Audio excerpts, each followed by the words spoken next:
योगी श्री सूर्य प्रसाद दीक्षित सभी से निवेदन कि मंच पर स्थान ग्रहण करें।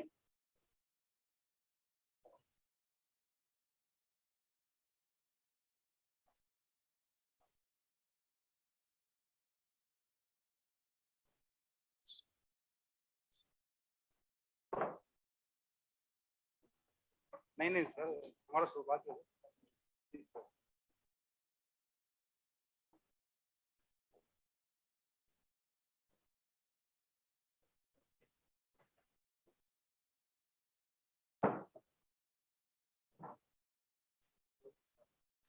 I request all of you to kindly rise for the national anthem.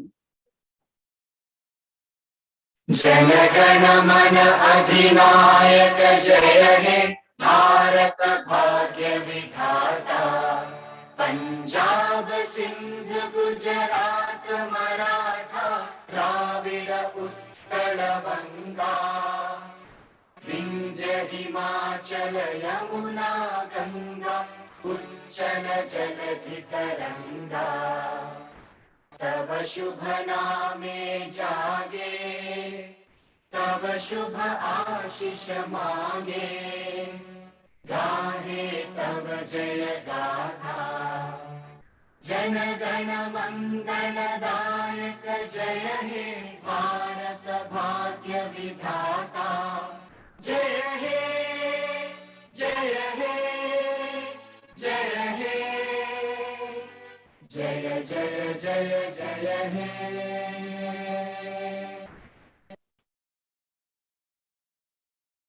सर्वप्रथम निवेदन करती हूँ साहित्य अकादमी के प्रेसिडेंट श्री चंद्रशेखर कंबार जी से कि वे अभिनंदन स्वागत करें हमारे कार्यक्रम के अध्यक्ष और सभी गणमान्य अतिथियों का। महामहिम श्री आरिफ मोहम्मद खान साहब का स्वागत।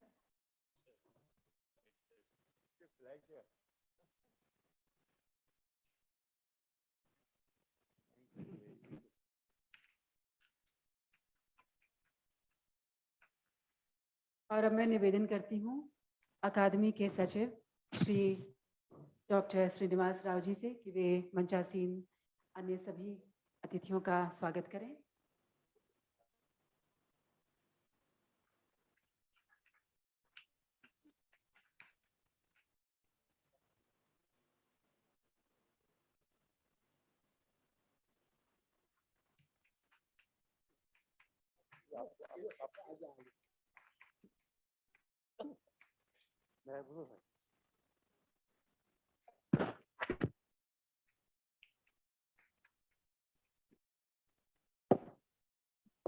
बहुत बहुत धन्यवाद।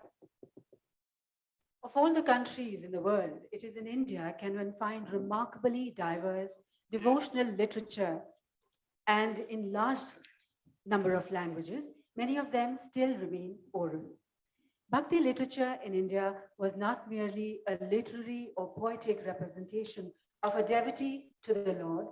The Indian Bhakti literature served multiple social functions, such as uniting varied communities and also as a catalyst in countering hegemony of various types.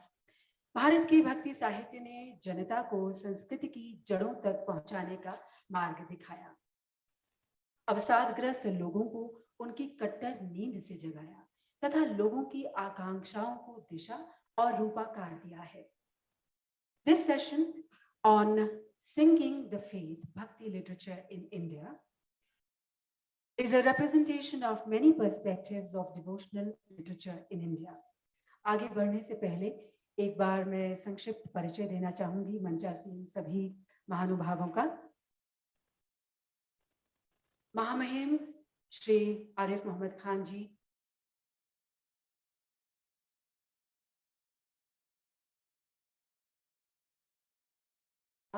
ranging from energy to civil aviation.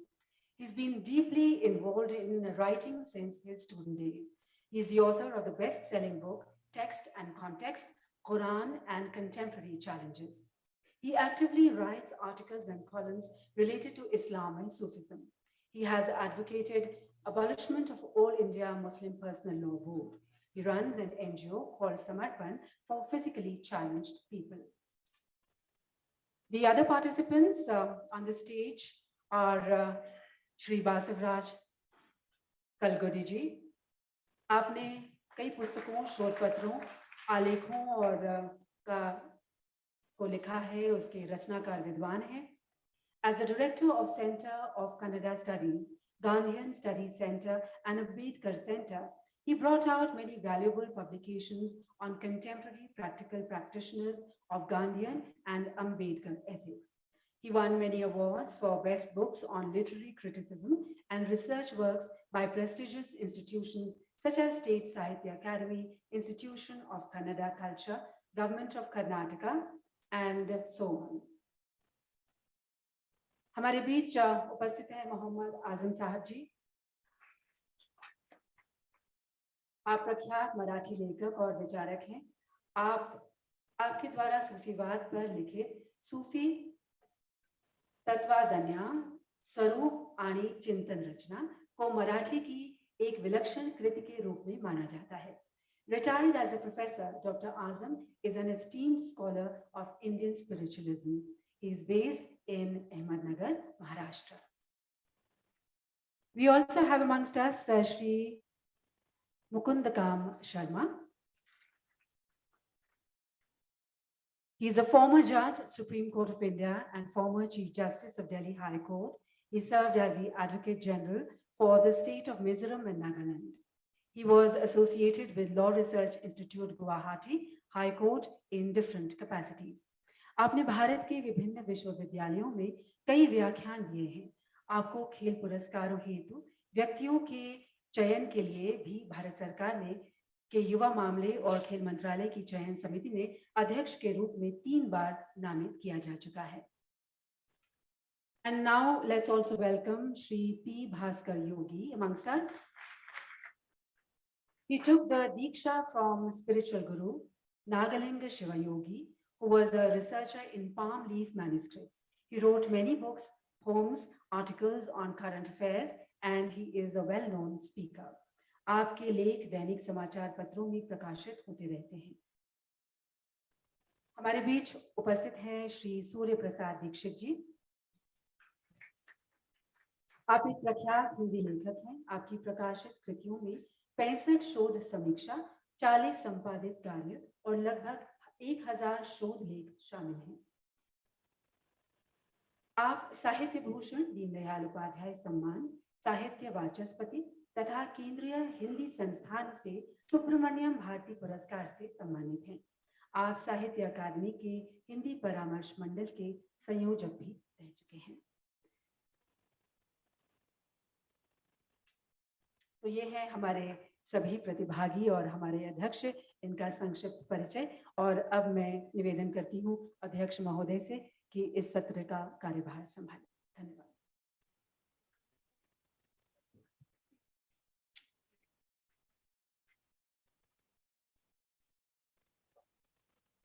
Shall I go to?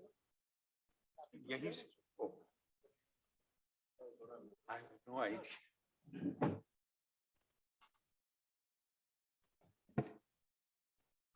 Thank you very much.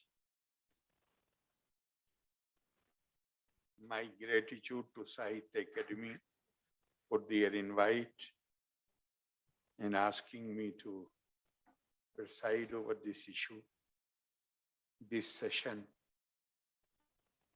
I welcome the speakers who are going to speak in this issue, in this session.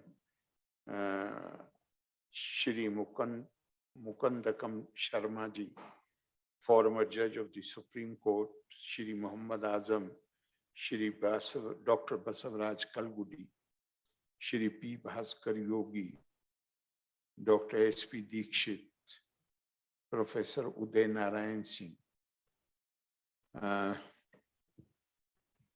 It has been suggested to me that first I make some introductory remarks, and then the panelists, they will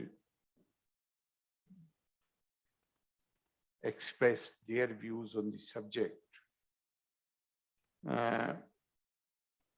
The topic of the subject of this session is singing the faith, Bhakti literature in India. Madam, you opened the session and you were using two languages. No, you were using two languages. Let me ask you, I did not see you, I'm very sorry. She was using two languages, so am I supposed to use two languages or speak just in one? Okay. It's okay, it's okay. I thought that it has to be bilingual. Okay, okay, okay, thank you very much. Singing the faith. We are going to have discussion about the Bhakti tradition in India. My feeling is that we have this rich cultural heritage of more than 5,000 years. And this has given the concept of oneness of being.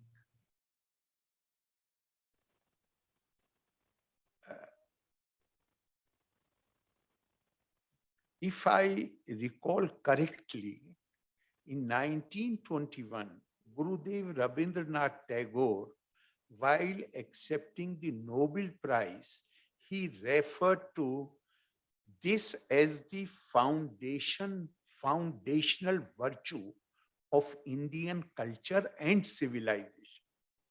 And he referred to that those famous two lines from the Upanishad. Yastu sarvani bhutani atmanye vanu pashyati sarva bhuteshu chatmanam tatona viju gupta se, which means that one who perceives his own self in all beings and all beings in his own self is left with no room to nurse any aversion for anyone anymore. This is the unique contribution of India, where the Indian culture has never viewed a person in terms of the variable and alienable characteristics which are associated with birth, like caste, creed, community, color of the skin. These are not, in Indian vision, these are not the important factors. What is important is the inalienable and invariable characteristic, and that is Atma. Na jayate miriyate va kadachin nayam bhutva bhavita va na bhuya nityo ajo nitya shashvatoyam purano na hanyate hanyamane sharire. Atma is never born, it never dies.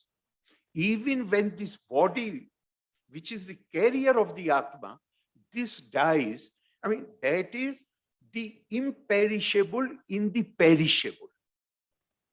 When you start seeing the imperishable in the perishable, this is the vision which India has given to the world. And here, it is not only Upanishads have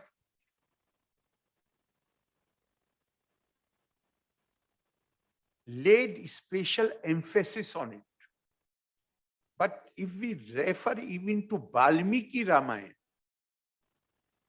then we find many interesting episodes. And one of them, which I find very fascinating, is that on the eve of departure to the forest, when Bhagwan Ram is going to leave in the morning for the forest, Lakshman loses his cool and he starts using language which is not becoming of a son for his father. Then Bhagwan Ram listens to him and later tells him, he is complaining that the family has been subjected to all these tortuous difficulties because of the father. Then Bhagwan Ram, after listening to him, responds to him saying, Daho mitiya buddhir vidya sa pirkir tata naham dehaschi datmet buddhi vidyeti bannete. All these complaints which you are making because you feel that you are this body, because it is the body which will undergo the suffering, the pain, the privations, but that is not the real you. The real you is the Atma. And we can refer to so many other sources. The point which I'm making, that when we say this is basically the concept from Upanishad, but when we talk of Bhakti, then Bhakti, this is the name which we have given. When this profound literature which comes, principles and concepts and ideals and thinking which comes from Upanishads, when those concepts were expressed through the medium of regional languages in India, then those compositions in regional languages came to be known as Bhakti literature. And I would also like to add that when the same sentiments and same concepts were given expression in Persian language and later in Urdu, because Urdu was not a separate entity till about till about 18th century. But when Urdu became a separate entity and the same concepts were given expression in Urdu, then in Persian and Urdu they came to be known as Tasawwuf, Sufism. And that is the reason why so many self-appointed Puritans, they have spoken against the Sufis, and some of them have been charged with heresy. And the point which was made was that they have been influenced by the Upanishadic thought. So this is my basically my observation, in the sense that it is the thought, the concepts and ideals, values which come from Upanishads, when they were expressed into the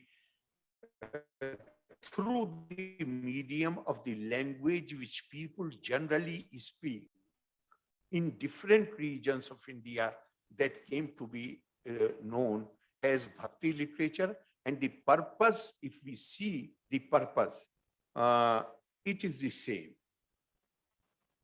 Purpose is to make people understand that are linked. We are all related to each other through what we in Hindi we will say Ek Atma. In English we will say oneness of being. In Urdu we will say, Urdu or Persian we will say Wahdatul Wujud. Once you accept this basic shining principle of oneness of being, and you appreciate your own your own sanctity, your own holiness, and you acknowledge that the other person, the same divinity which dwells in you, dwells in the other. Ahem Brahmasmi Tattvamasmi. Once we acknowledge this, we appreciate this, we accept this, then it becomes very difficult to transgress into the sanctuary of the other person. There can be no other effective way to ensure that people respect each other. They have a feeling of empathy and compassion for each other. Because once you realize that you are interconnected, then you start feeling of the pain of the other. Somewhere in Gita has been said that God consciousness means that you start feeling the pain of the other. When you start feeling the pain of the other, then definitely no one will allow herself or himself to become cause of pain to the others. I think I have already taken more than 10 minutes. So now I will request, I have to request in this order? In this order?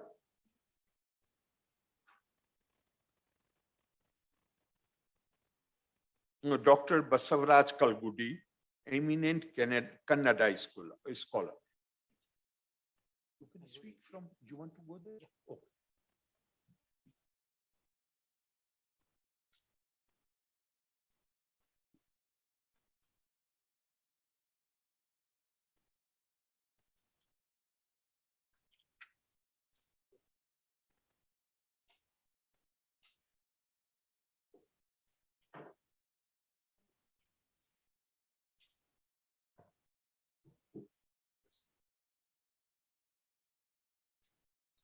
Respected Honorable Arif Muhammad Khan, our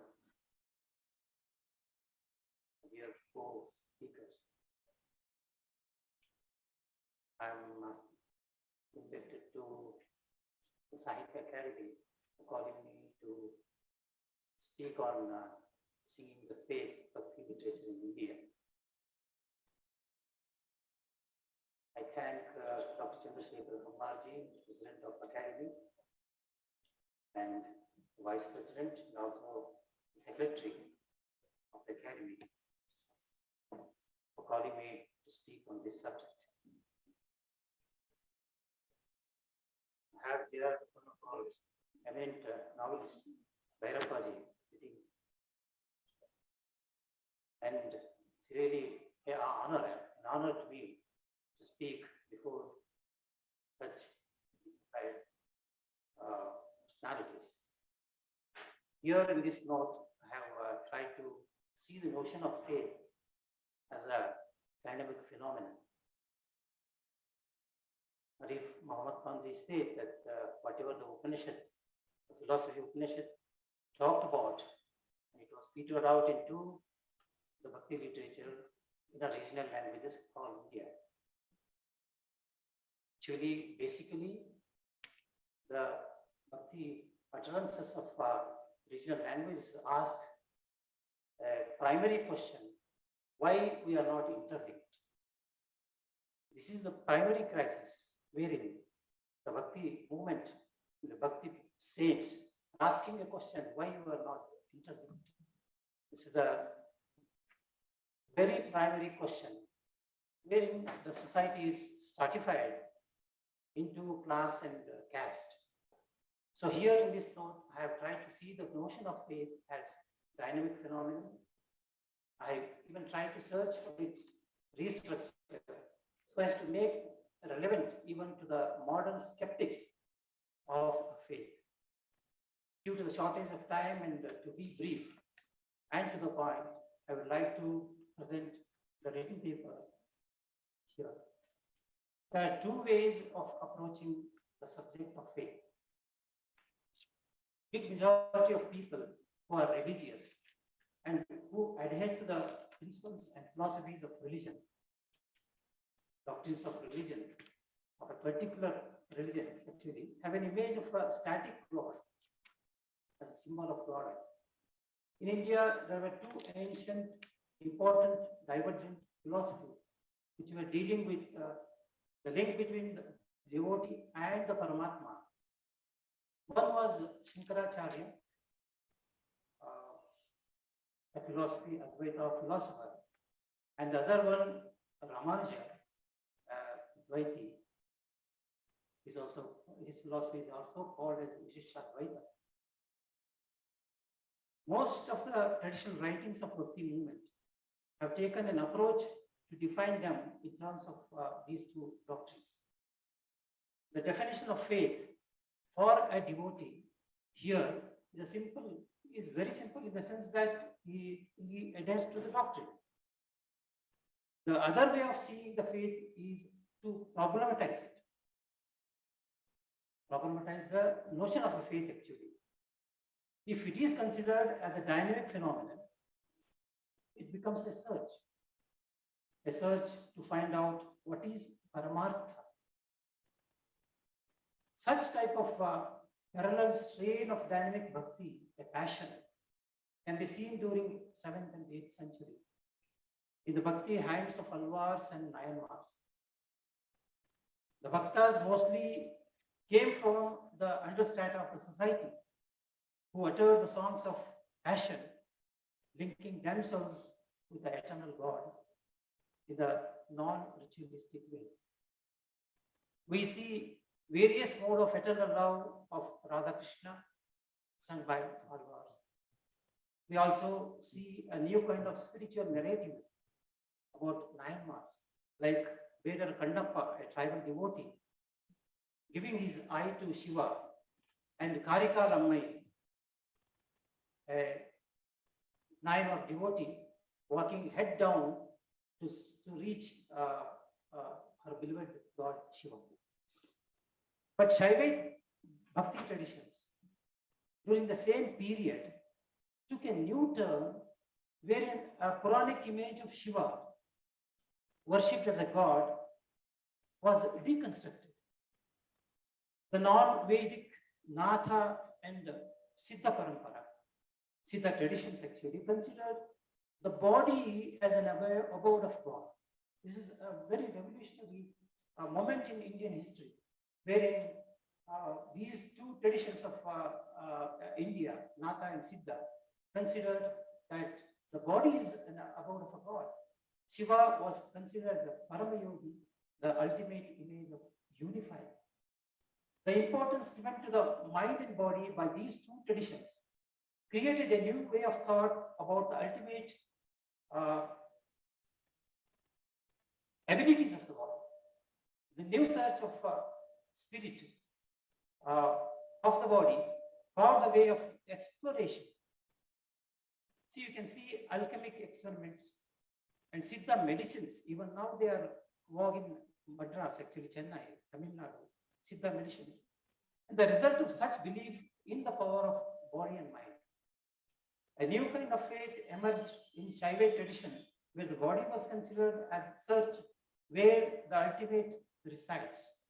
This was primarily uttered in the hymns of Siddhas. Tirumalar, in one of his hymns, tells that the body is the temple where ultimate Shiva resides. It is represented in the movements of Vachanatharas of 12th century Bhakti poets of Karnataka. The movement was primarily a movement of Shudra, a working class movement, where primarily the work itself was called as Kailasa. Work is worship, or work is Kayakave Kailasa. And they have also called as this Kaya is only a god, Kaya Kailasa. A representative and the most popular and famous Vachana of Basava tells like this: the rich will construct the temples of Shiva. What shall I, a poor man, do? My legs are pillars, my body the the head a collar of gold. A deva of unifier. Sangama means unifier. He is the god of unifier actually, unifying the whole society, which is stratified into caste and creeds. The faith for the Bhakti poets created many kinds of responsibilities. His former faith in caste and creed and Varna has to be ridden off here. Kudala Sangama God in Basavanna is the metaphor of God who joins everybody. The second one is a harmony between speech and action. Vachana means a promise, which has to be applied in action also. Overcoming the dualities of a social class and caste and creed, object and subject, and in the spiritual world, the duality of Paramartha and Seeker. The Bhakti poets believe that once the materialistic duality is ridden off, then the emptiness is created. So it is quite but natural that the God settles in and becomes, the body becomes Vaishnava. In Karnataka, this ethical value has been the most important theme of Bhakti songs, also called as Tattvapada, from 15th century onwards until the onset of colonial power. They were sung in almost every village. These bard saints came from different communities. The spirit of Vachana movement has petered into the Sufi saints like Shishnada Sharif. The Vachana Bhakti movement has a concept of Kalyana Raj, a welfare state actually, to be established in every individual. Kalyana is a place where these Bhakti saints gather to discuss. Kalyana was also a metaphor. In one of the utterances, Akka Mahadevi speaks like this. What type of duality she has overcome to enter into this Kalyana? The first sentence of the poem is Leshartha. The outer meaning is who can enter into this place, Kalyana?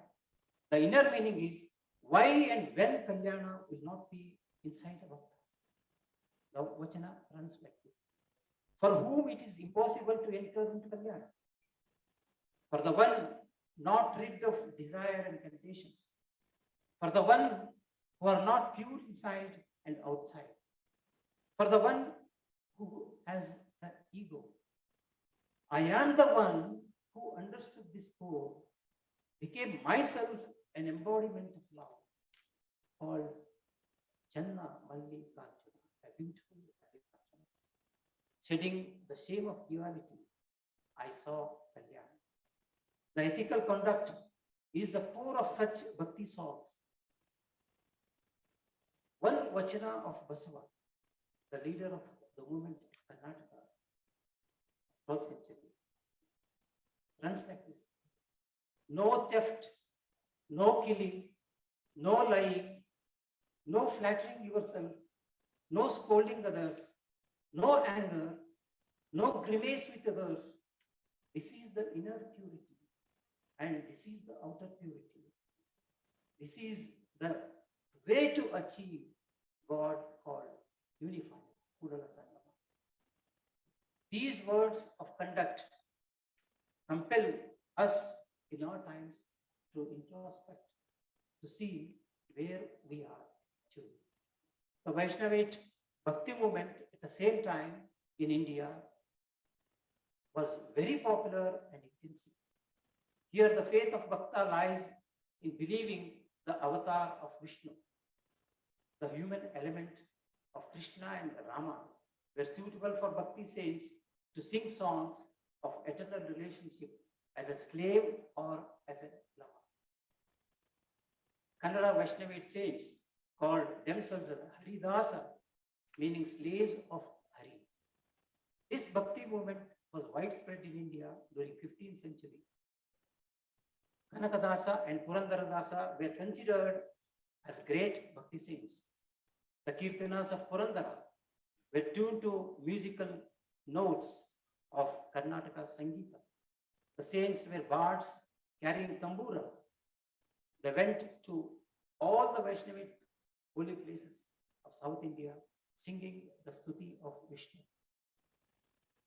And there is a wonderful rasa called Vipralamba Shingara in this Vaishnava movement, Bhakti songs.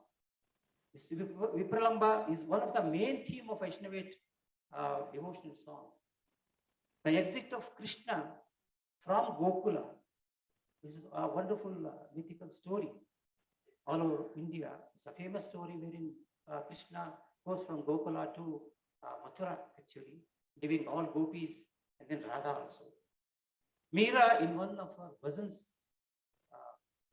tells like this: my dark lover has gone to the unknown land, leaving me behind and not telling a single word. Now I have taken all the ornaments and cut my hair. Meera, unless she meets the dark one, she does not want to leave.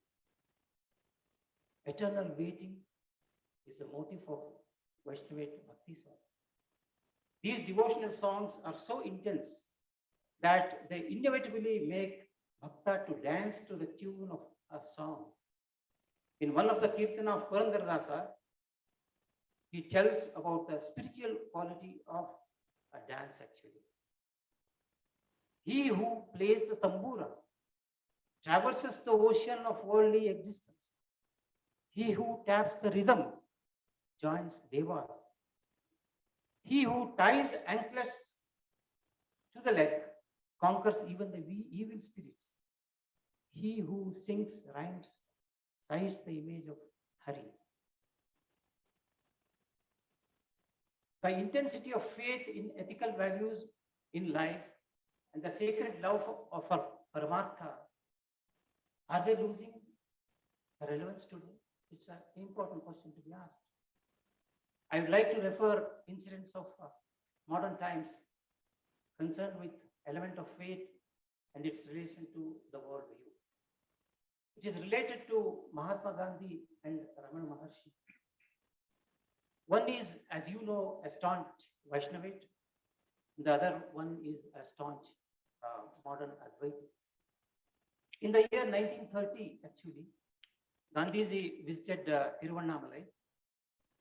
But according to the historical facts, he could not meet Ramana.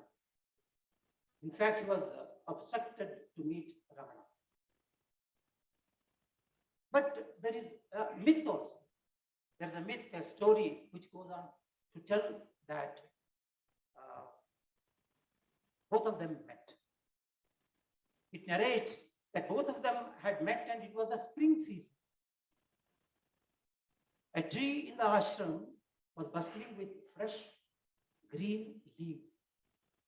Gandhiji looked at it and told Ramana Maharshi that the leaves are so beautiful. Ramana told Gandhiji that the whole tree looked beautiful. Gandhiji was referring to the single leaf actually. And the Ramana was referring to the whole tree. See the difference. For a Dvaiti, every small has its beauty. For an Advaiti, the concept of whole looked important. Both were right actually. To understand the worthwhileness of things, both perspectives hold good. To understand the inner quality of the other one has to shun the ego of himself. Then the other one blossoms with all its colors. To understand the other man actually, it needs a quality of shunning the ego.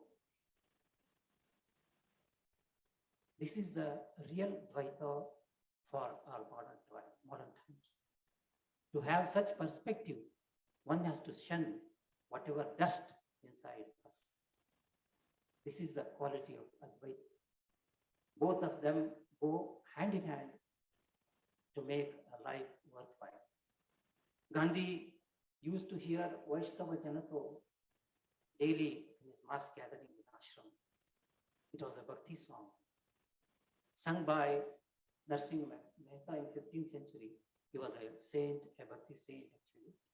The poem speaks about the ethics to be followed by Vaishnava Bhakta to become a real Bhakta, and it runs like this. I'll just be brief on this. We can call you a follower for God who understands the pain of others, one who does good to others without letting the pride enter into his mind. See others equally, give up greed, become free from lust and anger. It might be an interesting thing to note that when Gandhiji died, it seems Ramana sang Vaishnava Janako in his Bhashta. I'm ending this note with a statement that the Bhakti utterances which reveal ethical values to be imbibed in our life is much relevant today in our modern life. Do we have the time and sympathy to look into that?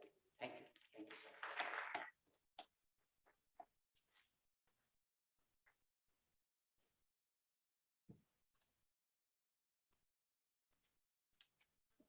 I would request our Dr. Muhammad Azam, eminent Marathi scholar, to share his perceptions with us.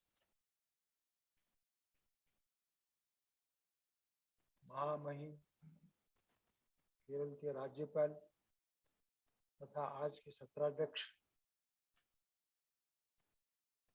Arif Mohammad Khan साहब,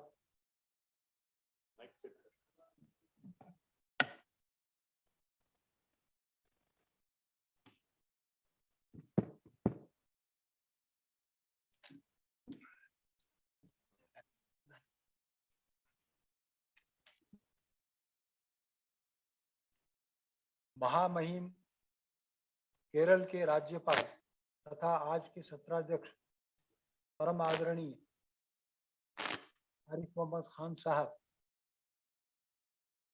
तथा मेरे अत्यंत विद्वान ऐसे सहभागी और उपस्थित गणमान्य श्रोतावर्ग, मैं सर्वप्रथम संक्षिप्त में अपने निबंध की रूपरेखा बताऊंगा और उसके बाद अपना निबंध पढ़ना शुरू करूंगा। मैं पढ़ करके सुनाना चाहता हूं, क्योंकि अगर मौखिक रूप से कुछ बातें कही तो अवान्तर बातें होती हैं, मैं उसे टालना चाहता हूं। इसलिए आप सबकी अनुमति से मैं अपना निबंध पढ़ करके आपको सुनाऊंगा। अनुमति? हाँ, धन्यवाद, अनुमति मुझे मिल गई। मेरे निबंध की रूपरेखा ऐसी है।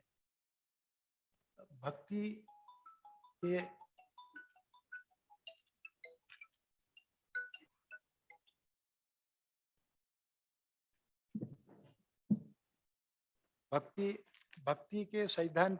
के संबंध में सैद्धांतिक बातें न कहते हुए उसकी समर्पकता एवं प्रासंगिकता पर ही मैं अधिक बोलूंगा और आधार होगा भक्ति का तत्वज्ञान या दर्शन। तो इस प्रकार से मैं ये संक्षिप्त में मेरे निबंध की रूपरेखा है। आप सबकी अनुमति से मैं अपना निबंध पढ़ना जारी करूंगा। निबंध का शीर्षक है महाराष्ट्र के वारकरी संप्रदाय प्रणीत भक्ति की समर्पकता एवं प्रासंगिकता। महाराष्ट्र में प्रचलित विभिन्न जो भक्ति संप्रदाय हैं, उनमें से वारकरी संप्रदाय महत्वपूर्ण माना जाता है, क्योंकि उसके आराध्य दैवत पंढरपुर की विठोबा है और वहां पर प्रतिवर्ष लाखों वारकरी दर्शन के लिए चले जाते हैं और वो भी पैदल चलते हुए। वारकरी का मतलब वारी करने वाला, वारी यानी प्रतिवर्ष जो परिक्रमा करता है उसको वारकरी कहते हैं मराठी।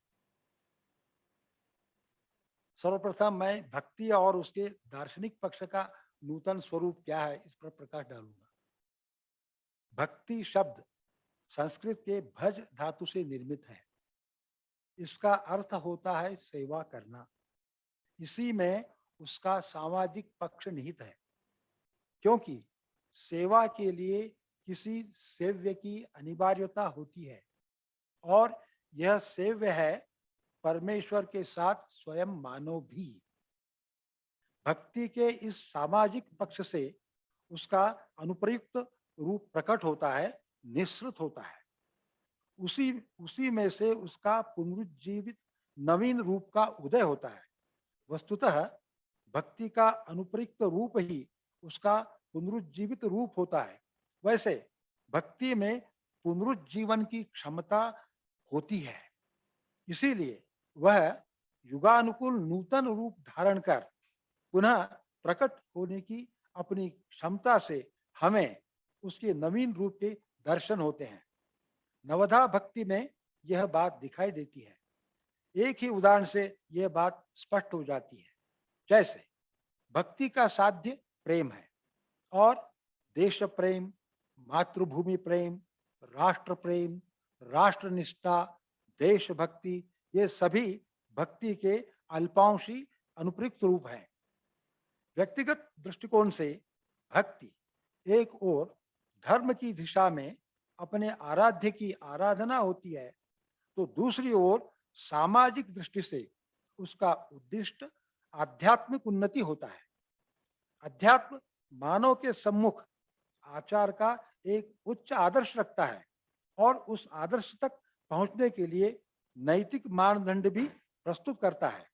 सद्गुण और सदाचार नैतिकता के आधार स्तंभ हैं। मानव परमेश्वर का प्रतिनिधि होता है, उसकी भक्ति के लिए ही मानव को पैदा किया गया है, अतः भक्ति उसका आद्य कर्तव्य है। इस कर्तव्य को निभाने की जिम्मेदारी समस्त मानव समाज पर है। अब मैं नवधा भक्ति से उसका नूतन आविष्कार किस प्रकार से निश्चित होता है इस पर संक्षिप्त में बात कहूंगा।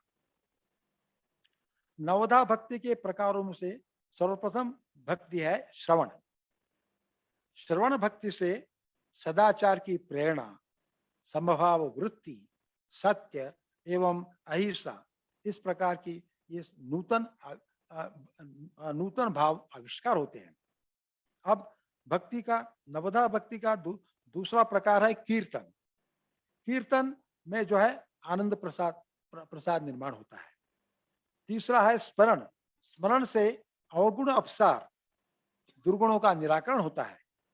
और चौथा पाद सेवन से अहंकार का विलय, विनय भाव की निर्मिति होती है। और पांचवा है अर्चन। अर्चन से सेवा भाव तथा पर आदर भाव का आविष्कार होता है। और छठा वंदन।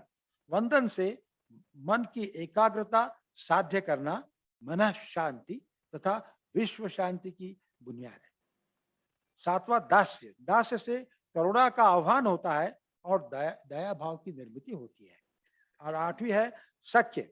इससे निष्कपट सच्ची मित्रता प्रस्थापित होती है, भ्रातृभाव की ओर अग्रसरता निर्माण। और अंत में आत्मनिवेदन। इससे पाप की स्वीकृति, संकट मुक्ति की याचना, सहयोग की ओर अग्रसरता, ये सारे नूतन आविष्कार इसमें निर्मित होते हैं इस भक्ति की, नवधा भक्ति के माध्यम से।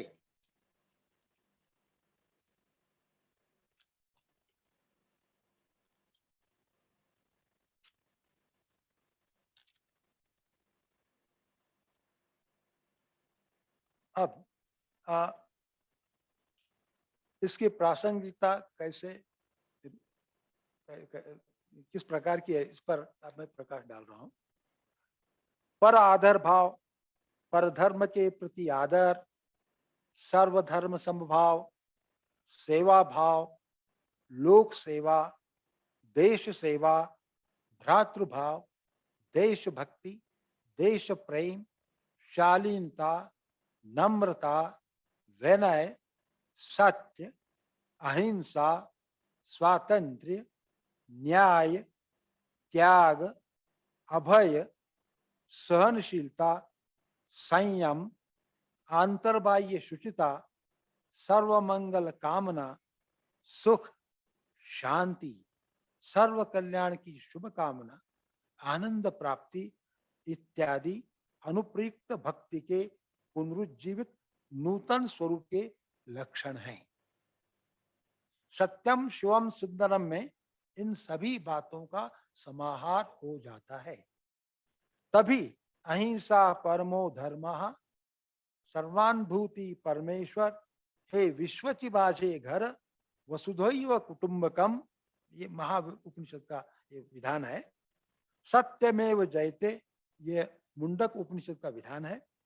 जैसे उदात्त तत्वों को मानव जीवन आत्मसात कर लेता है, अनाचार एवं आतंकवादी हिंसाचार के परिणाम स्वरूप स्वातंत्र्य, समता, बंधुत्व भाव, न्याय जैसे जनतंत्र यानी लोकशाही के ये सर्वमान्य भूषण तत्व पैरों तले रौंदे जाते हैं। शांति, विश्व शांति का साम्राज्य प्रस्थापित करने की पराकाष्ठा का बल प्राप्त होने के लिए सत्य, अहिंसा, प्रेम, दया, करुणा, क्षमा, न्याय, संयम, सहिष्णुता, बंधुत्व भाव, परधर्म आदर, सर्वधर्म समभाव, सामंजस्य, समरसता जैसे उदात्त गुणों का अंगीकार अनिवार्य है। और मानवता धर्म का यही कार्य केवल संत महात्माओं की उदारमतवादी सीख के द्वारा ही संभव है, यह निस्संशय है। इस परिस्थिति में विश्व शांति प्रस्थापित होने में कोई विलंब नहीं। विश्व शांति के लिए यही एक रामबाण उपाय है। और तो और सदाचार से अभ्युदय यानी ऐहिक सुख समृद्धि तथा निश्रेयस यानी कल्याणमय पारलौकिक सुख की भी प्राप्ति होती है। मानव जीवन का सही उद्देश्य यही है। व्यक्तिगत स्तर पर चराचर की कल्याण की कामना करना तथा चिंता मुक्त निश्चिंत प्रसन्न मन की प्राप्ति भी भक्ति के नूतन रूप में परिगणित किए जा सकती है। उपर्युक्त सभी भक्ति के नवीन रूप हैं। भक्ति के नूतन रूप में सच्चिदानंद विलसित है। इस विलास की अनुभूति तभी हो सकती है जबकि मुख में नारायण का नाम हो और हाथ में भूत दया का काम। यही भक्ति मार्ग है। भक्ति यानी सद्गुणों का उत्कर्ष तथा सदाचार प्रेरित निष्काम कर्म, इनमें पूर्णत्व साध्य करने का प्रयास भक्ति का सच्चा लक्षण है। और परमेश्वर केवल भक्ति से ही तृप्त होता है। अब मैं महाराष्ट्र के मध्यकालीन वारकरी भक्ति आंदोलन को लेते हुए इसकी प्रासंगिकता, भक्ति की प्रासंगिकता व्यक्त करना चाहूंगा। महाराष्ट्र में वारकरी भक्ति आंदोलन मध्यकालीन कालखंड में शुरू हुआ। उस समय संत नामदेव, संत ज्ञानेश्वर, संत गोरोबा काका, संत चोखोबा आदि से लेकर संत तुकाराम, संत निरोबा तक की दीर्घ संत परंपरा निद्रिस्त समाज को अपनी अभंग वाणी द्वारा अखंड रूप से जगाने का प्रांजल कार्य करती रही। उस समय सामाजिक विवेक पर काजल लग गया था। वर्ण व्यवस्था धर्म के कमर को यानी कटी को बंधी हुई थी। धर्म विशिष्ट वर्ण के अधीन था। धर्म की चिकित्सा करना प्रचलित सामाजिक व्यवस्था के विरोध में एक शब्द भी उच्चरित करना द्रोह समझा जाता था। इस प्रकार बहुसंख्य बहुजन समाज अनेकविध बंधनों से बंधा हुआ था। तत्कालीन महाराष्ट्र का समाज गलित गात्र बना हुआ था। संपूर्ण समाज आत्मभान, आत्मसम्मान, स्वविवेक, स्वत्व खोकर बैठा था। ऐसे अंधकारमय समय में वारकरी संतों के रूप में काल के क्षितिज पर एक दीप स्तंभ स्वरूप उदीयमान हुआ और वारकरी संत आंदोलन के आकार रूप धारण कर समाज प्रबोधन का बीड़ा उठाया। अब मैं वर्तमानकालीन वारकरी संत आंदोलन तथा उसका मूल्य संवर्धन किस प्रकार से संभव हुआ, इस पर प्रकाश डालना। इस 21वीं शती में भी संत विचार, संत मार्ग और संत काव्य काल सापेक्ष है। आज का युग वैश्विक ग्राम का ही युग न होकर वह अंतरिक्ष युग भी है। इस शती के प्रथम 2 दशकों में विश्व भर धार्मिक उन्माद का नंगा नाच दिखाई दिया। धार्मिक उन्माद से निर्मित दहशतवाद, आतंकवाद का क्रूर राक्षस दुर्बल समाज का गला घोंट रहा है। दुनिया भर में आज सांप्रदायिक उन्माद सामाजिक स्वास्थ्य को कलुषित कर रहा है। महिला अत्याचार भी जोरों पर है। परिणाम स्वरूप आम आदमी का जीवन असुरक्षित बन गया है। संप्रति भारतीय समाज में सांप्रदायिक सद्भाव और सामाजिक शांति का प्रश्न मूलभूत बन गया है। मध्यकालीन संतों ने सर्वधर्म समभाव तथा सांप्रदायिक एकता निर्माण कर समाज को जीने का अहिंसात्मक तथा शांतिपूर्ण मार्ग का निर्देशन किया। सांप्रदायिक सद्भाव और सामाजिक शांति जीने का मौलिक दर्शन है। समाज के लोकमानस को अपने अधीन करने वाला इससे अच्छा अन्य कोई भी उपाय तथा पर्याय उपलब्ध नहीं है। आधुनिक युग में महाराष्ट्र में संत आंदोलन को राष्ट्र संत तुकडोजी महाराज ने आगे बढ़ाया। ग्रामोद्धार का कार्यक्रम ग्राम गीता में अभिव्यक्त कर आधुनिक युग के लिए लोक भगवद गीता की रचना की। संत गाडगे बाबा जी ने भी समाज मन में व्याप्त कलुषितता को स्वच्छ कर लोकोद्धार के लिए अपना समस्त जीवन समर्पित किया। इसी परंपरा में समाज सुधारक भाऊ साहब पंजाबराव देशमुख, महात्मा फुले, शाहू महाराज, डॉक्टर बाबा साहेब अम्बेडकर इत्यादि समाज सुधारकों का समावेश आधुनिक काल के संतों में किया जा सकता है। राष्ट्रपिता पूज्य महात्मा गांधी तो इस क्षेत्र के शीर्षस्थ ही हैं, यह सभी जानते हैं। अब वारकरी भक्ति आंदोलन का योगदान इस संदर्भ में वारकरियों ने मानव समाज एवं मानव जीवन को समृद्ध करने वाले चिरंतन मूल्यों के छींटे पद दलितों पर महाराष्ट्र पर छिड़के। संत ज्ञानदेव नामदेव से लेकर राष्ट्र संत गाडगे बाबा तक के सभी संतों ने उच्च जीवन मूल्यों का उद्घोष किया। मानवीय मन का पावित्र्य, चारित्र्य, सद्विचार, सदाचार, नीतिमत्ता, नैतिकता, परोपकार, प्रेम भावना, भूत दया, करुणा, समता, समर्पण, औदार्य, सेवावृत्ति, अनासक्ति, मैत्री भाव, सहयोग, सहिष्णुता, उदारता, संक्षेप में इन सभी मानवता मूल्यों की उपासना द्वारा मानव कल्याण संभव है, यह संदेश वारकरी संतों ने दिया। परमेश्वर ने सभी प्राणी मात्रों को पैदा किया है। सभी एक ही परमेश्वर के संतान ही सुपुत्र है, इसलिए भेदभाव नहीं करना चाहिए। उच्च नीच, श्रेष्ठ अनिष्ट, जाति भेद, धर्म भेद, वर्ण भेद नहीं करना चाहिए।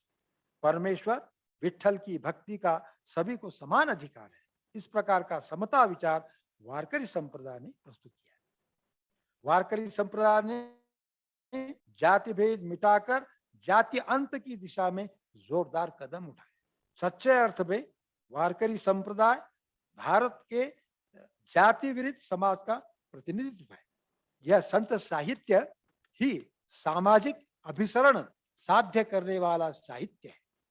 इसीलिए वारकरी संप्रदाय में सभी जाति धर्म की संत मंडली विद्यमान है। यह बात विशेष ध्यान देने लायक है। विष्णुमय जग वैष्णवांचा धर्म, भेदा भेद भ्रम अमंगल, इस प्रकार की वारकरी की धारणा होती है।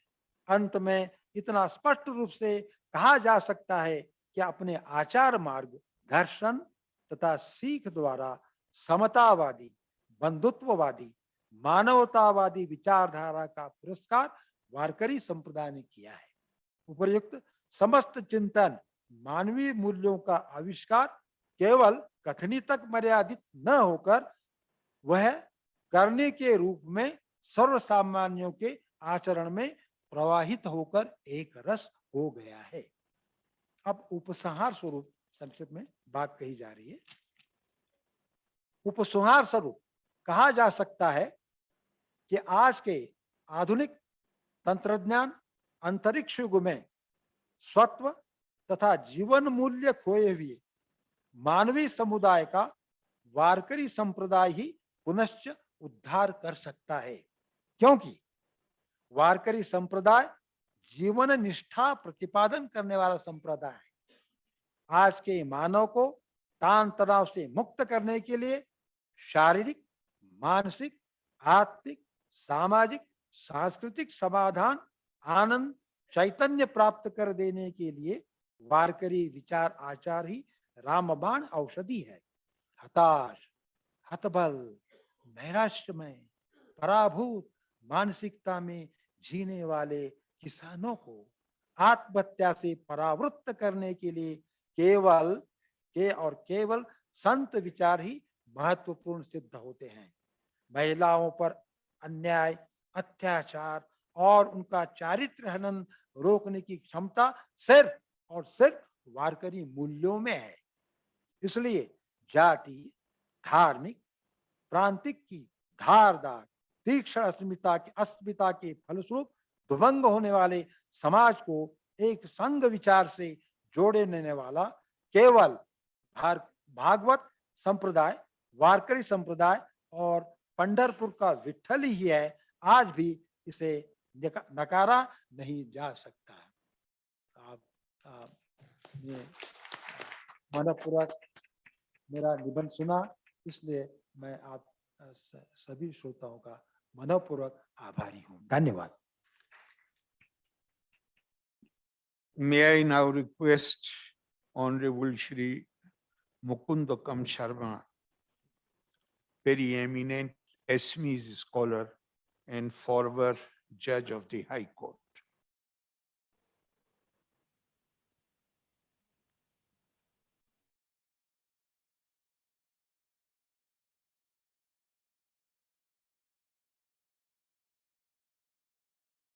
Honorable and respected the chairperson, Mr. Arif Muhammad Khan, my distinguished co-panelists, the distinguished audience, ladies and gentlemen.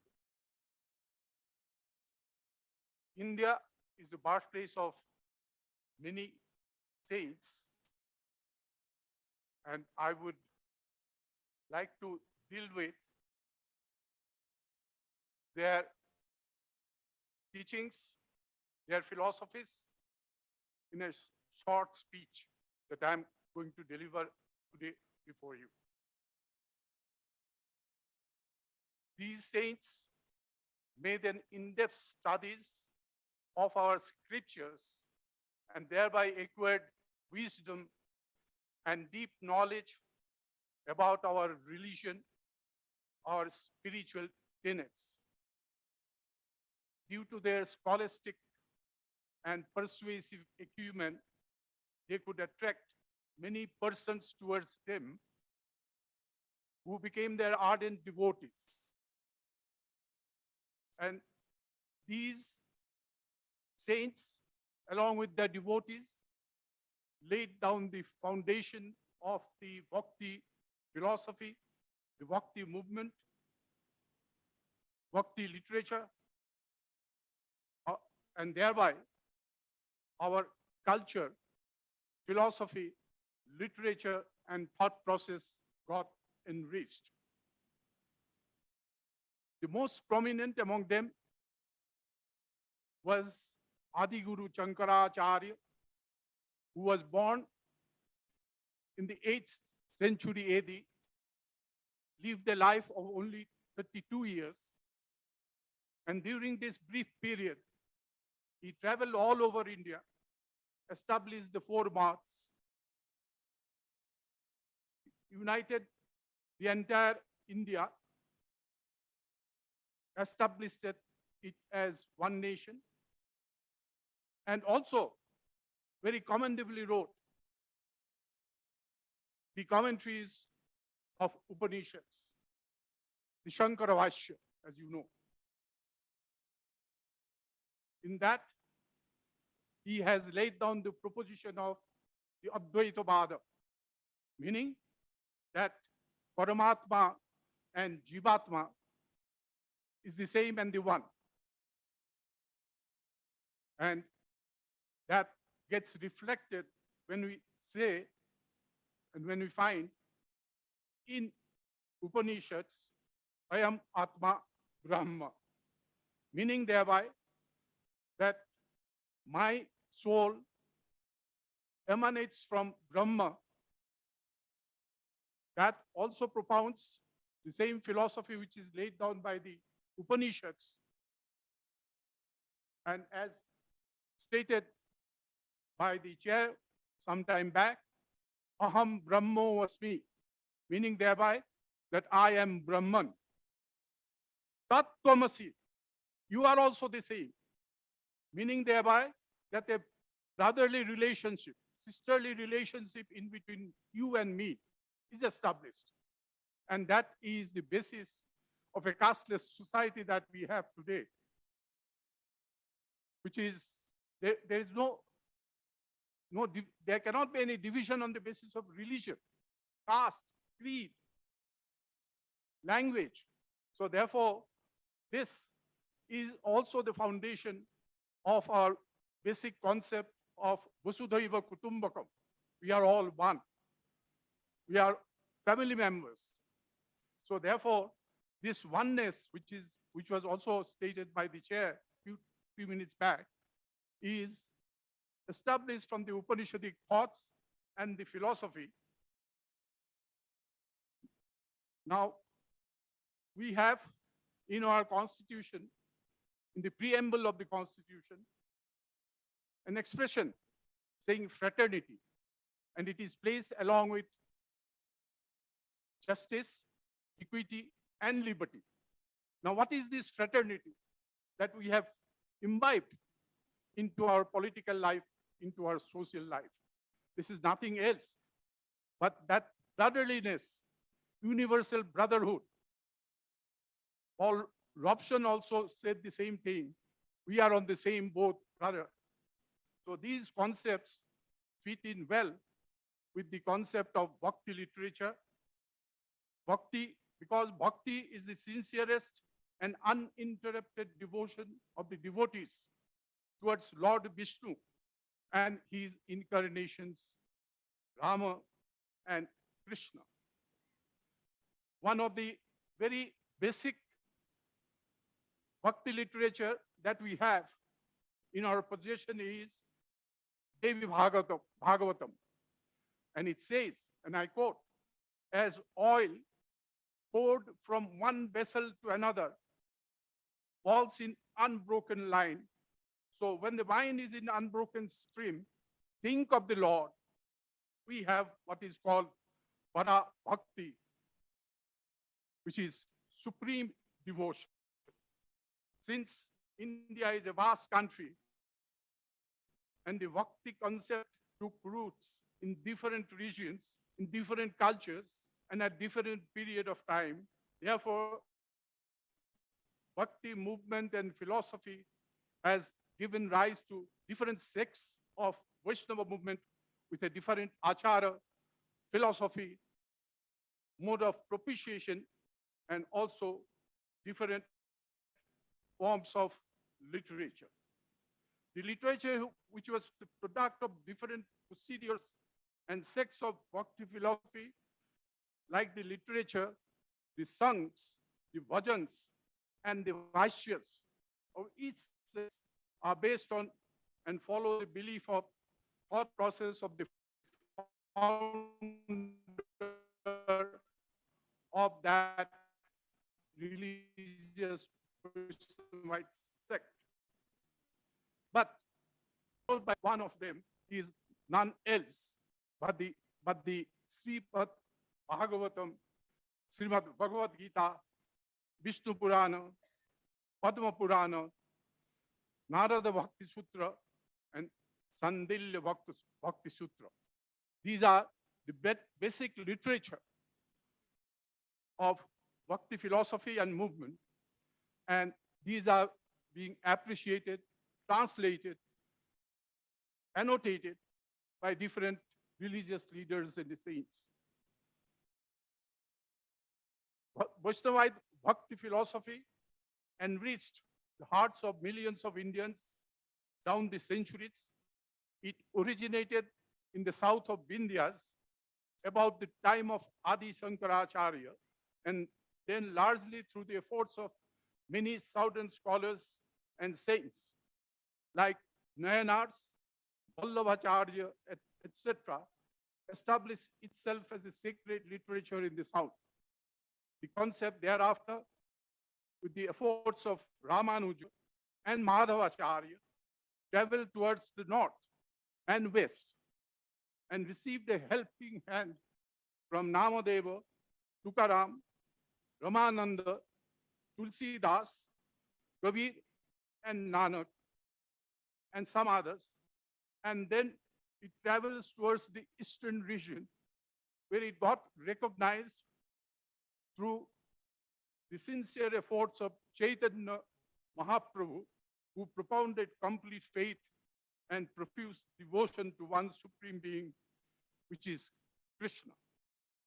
Almost at the same time, another saint was born in Assam, known as Sankaradeva, and he, in association with his ardent disciple Madhavdeva, has preached Namadharma in Assam, in which Lord Krishna was worshipped by singing Nama, that is devotional songs, and also sometimes through dance form called Satriya dance. In order to advance Bhakti movement in India, these saints adopted an egalitarian regardless of caste, creed, and gender, and thereby carrying the message to the entire mass. Jata pata kuche nahi koi, hari ko bhaje so hari ko koi. The advantage of these saints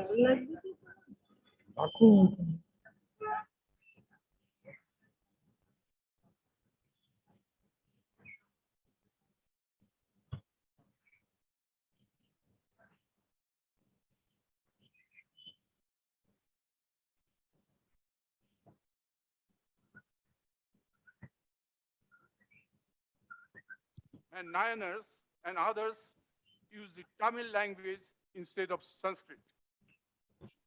Surdas, a blind poet, preferred Brajabhasa, whereas Mahapurusha Shankardeva used the literature form of Assam or in Brajavali language. Shankardeva picked up Assamese language and literature so as to reach the common people comprising of different tribal areas, people coming from those areas, and also the caste Hindus, and even the Muslims of the region. And he propagated and he preached his religion through the medium of literature, through the medium of performing arts, like songs, devotional songs, Nama, like dramas, Ankya Naat, and even through the paintings, the Mukha culture, that Mukuta culture. Then Ramananda popularized Bhakti notions in the 20th century, and as a result of his dedicated service, literary works in Hindi, Marathi, Gujarati, Bengali, and Punjabi, etc., became very popular. Tulsidas wrote in Awadhi by making available the spiritual literature available easily to the common people, like Ramacharitamanasa and Hanuman Chalisa. You all know about all these. Kabir also used the local language by writing dohas through which he used to spread the philosophy. Many of his verses are found in Guru Granth Sahib. Mirabai was prominent amongst the female saints. Her songs represent passion and utter submission towards her master, Lord Krishna. Mere tu Giridhara Gopala, dusro na koi. Our bhajans are considered to be the devotional works of high literary values. Surdas wrote in Brajabhasa, Shankardeva, Madhavdeva, and Bhattadeva enriched the Assamese prose by writing Kirtana and Dasama based on Srimad-Bhagavatam. Narasimha Mehta contributed to the growth of Gujarati literature and Vaishnava Bhakti. He is known as the father of the Gujarati poetry. Namadeva and Tukaram's writing on Bhakti literature contributed to the growth of Marathi literature. Chaitanya Mahaprabhu and Chandidas wrote in Bengali. Gita Govinda of Jayadeva also paved the way of Bengali literature. This is how writings in different regional languages not only developed itself, but it also helped in creating a base for the progress and development of the regional languages. Mahapurusha Shankaradeva was a contemporary of Mahaprabhu Chaitanya and also contemporaneous of Guru Nanak and Kabir, with the other stalwarts of Bhakti movement. Though these saints preached the same Bhakti spirit, yet their teachings and writings were based on their own perception and experience, which gave rise to different form of Bhakti cult. But the basics and the fundamentals were the same.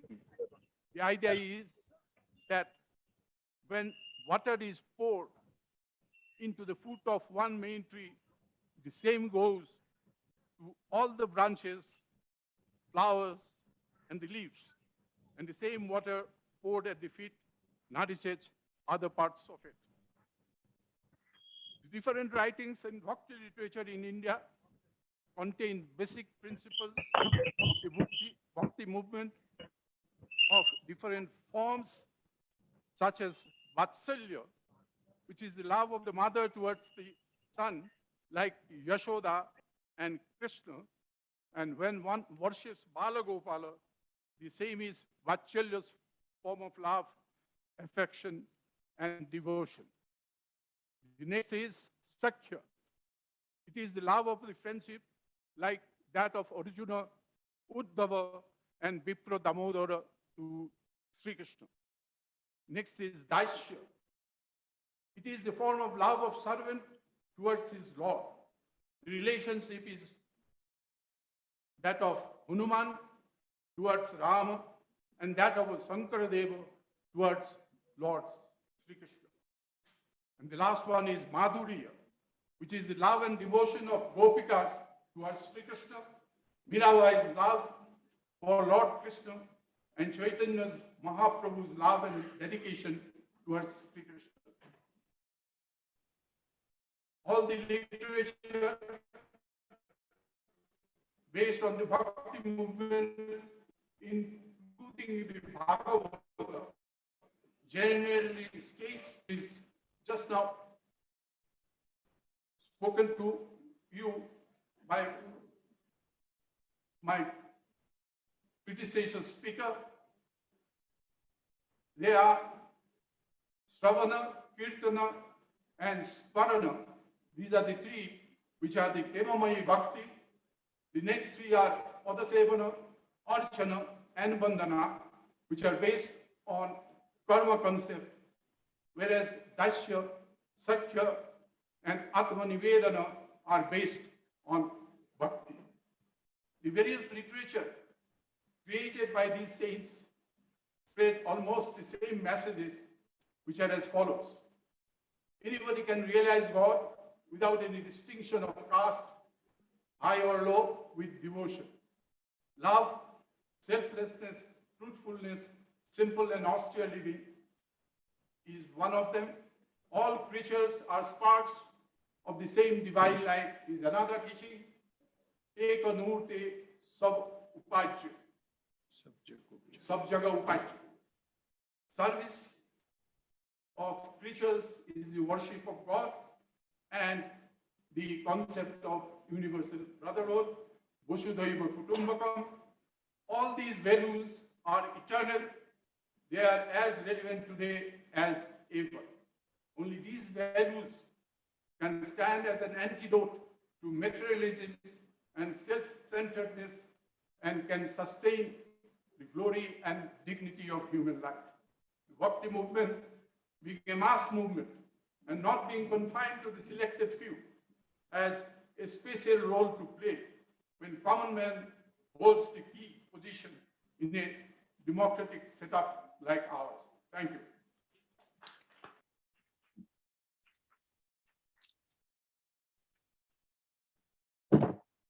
I am informed that Shri Uday Narayan Singh Ji, who is not present here, he has also joined us online. But before I will proceed in the order. Yeah. Now I would request Shri P. Bhaskar Yogi, eminent Telugu scholar, to share his views.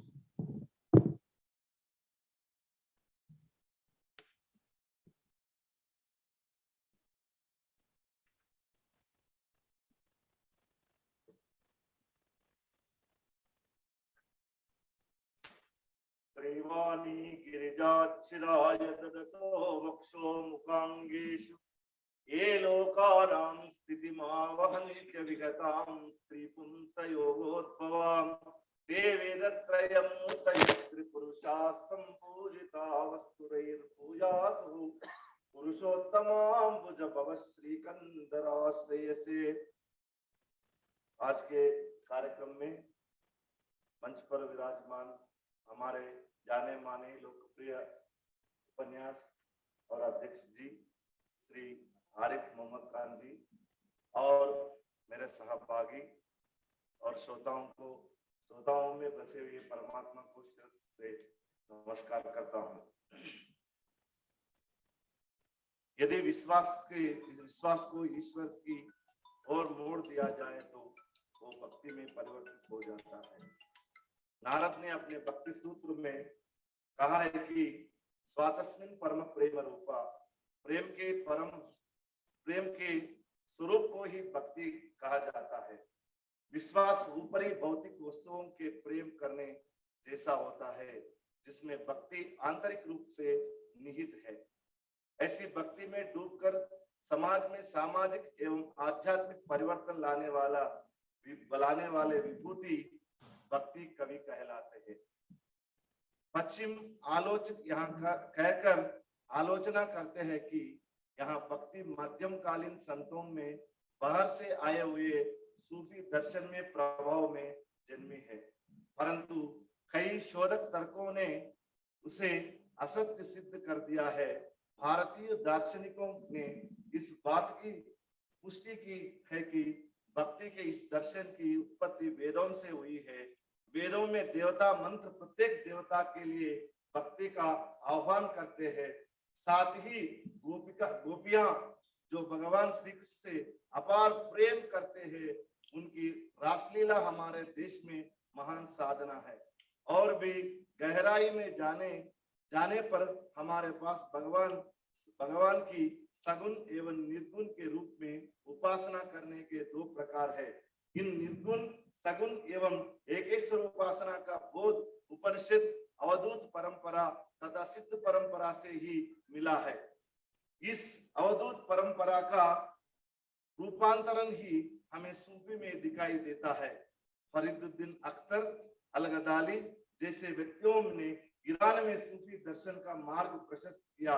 हमारे देश में इस सूफी दर्शन का अभ्यास करने वाले ख्वाजा मोइनुद्दीन चिश्ती, बुल्ले शाह, मलुकदास आदि महान व्यक्तियों ने इस दार्शनिक दर्शन का प्रबोध एवं आचरण किया है। मध्य युग में उत्पन्न हुए इस भक्ति आंदोलन की नींव हमें दक्षिण भारत में दिखाई देती है।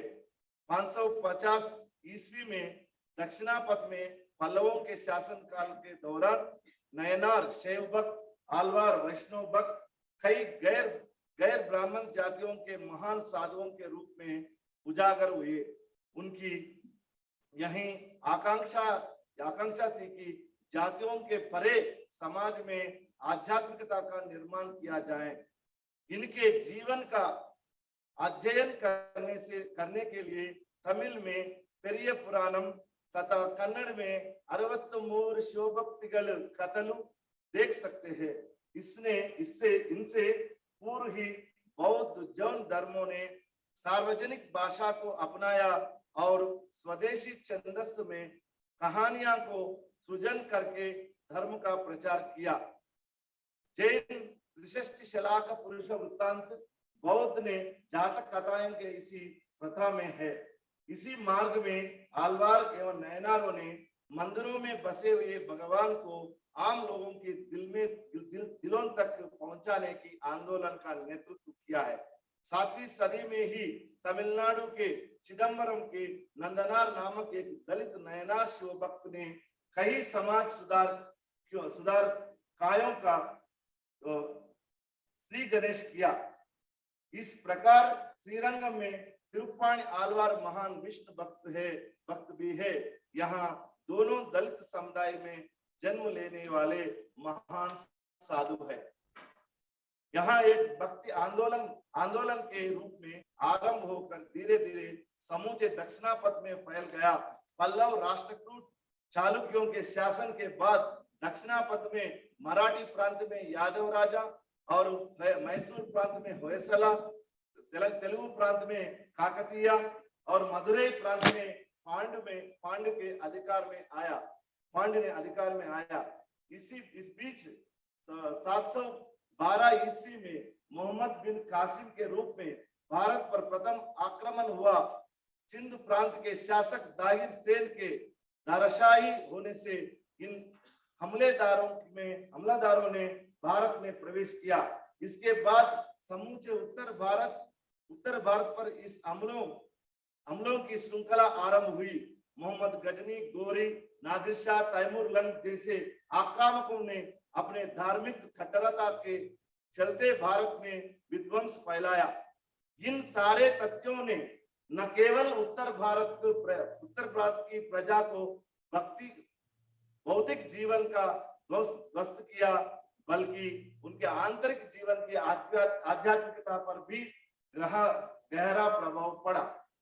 इसी बीच केरल के कालड़ी में जन्म लेने वाला आदिशंकर ने देश में चौदासियों में फिरकर चारों ओर चेतनामय मठों को स्थापना करने के बाद अद्वैत प्रबोध की फिलॉसफी को बढ़ा दिया।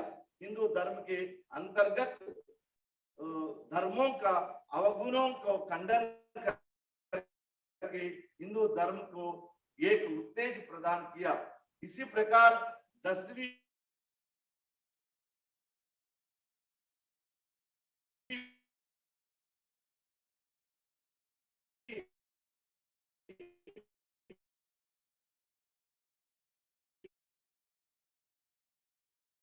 सदी में श्रीरंगम साथ बहुजनों को मंदिर में भागीदार बनाया।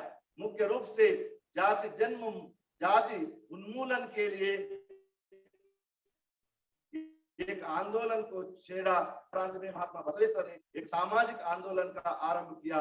आज की संसद की भांति अनुभव मंडप नामक सभा की बैठक करवा के सभी जातियों के लोगों को उसमें भागीदार बनाया और सामाजिक धार्मिक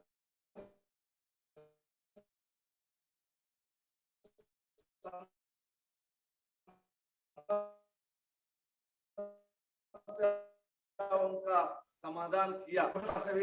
बसवेश्वर आदि शिव शरण चल पड़े।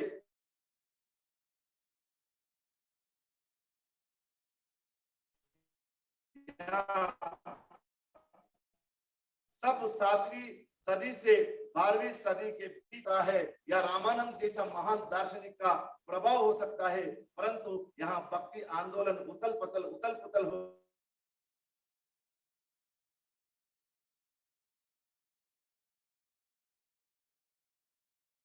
होकर समूचे उत्तर भारत में हमें सुनाई देती है। रामानंद एवं कई दूसरे मूर्तियों द्वारा अपनाए गए मार्ग ने उत्तर भारत में एक महान आध्यात्मिक तथा भक्ति प्रवाह का मार्ग प्रशस्त कर दिया। रामानंद ने समय पर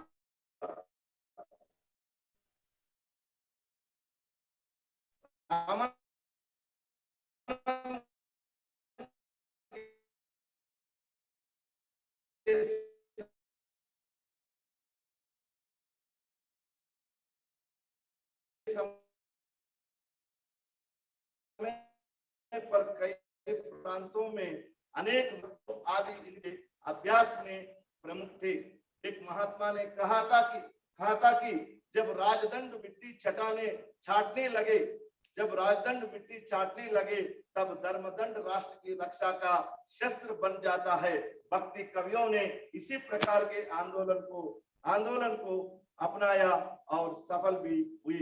रामानंद द्वारा इस मार्ग को अपनाने वालों में संत कबीरदास प्रमुख है।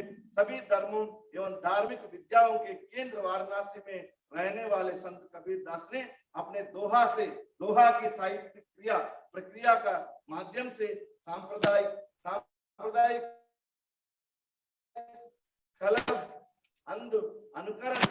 अनुकरण तथा आत्मचिंतन के मार्ग में उन्हें अपने दोहा मानी 700 से ज्यादा अधिक साखियों ने रचना की।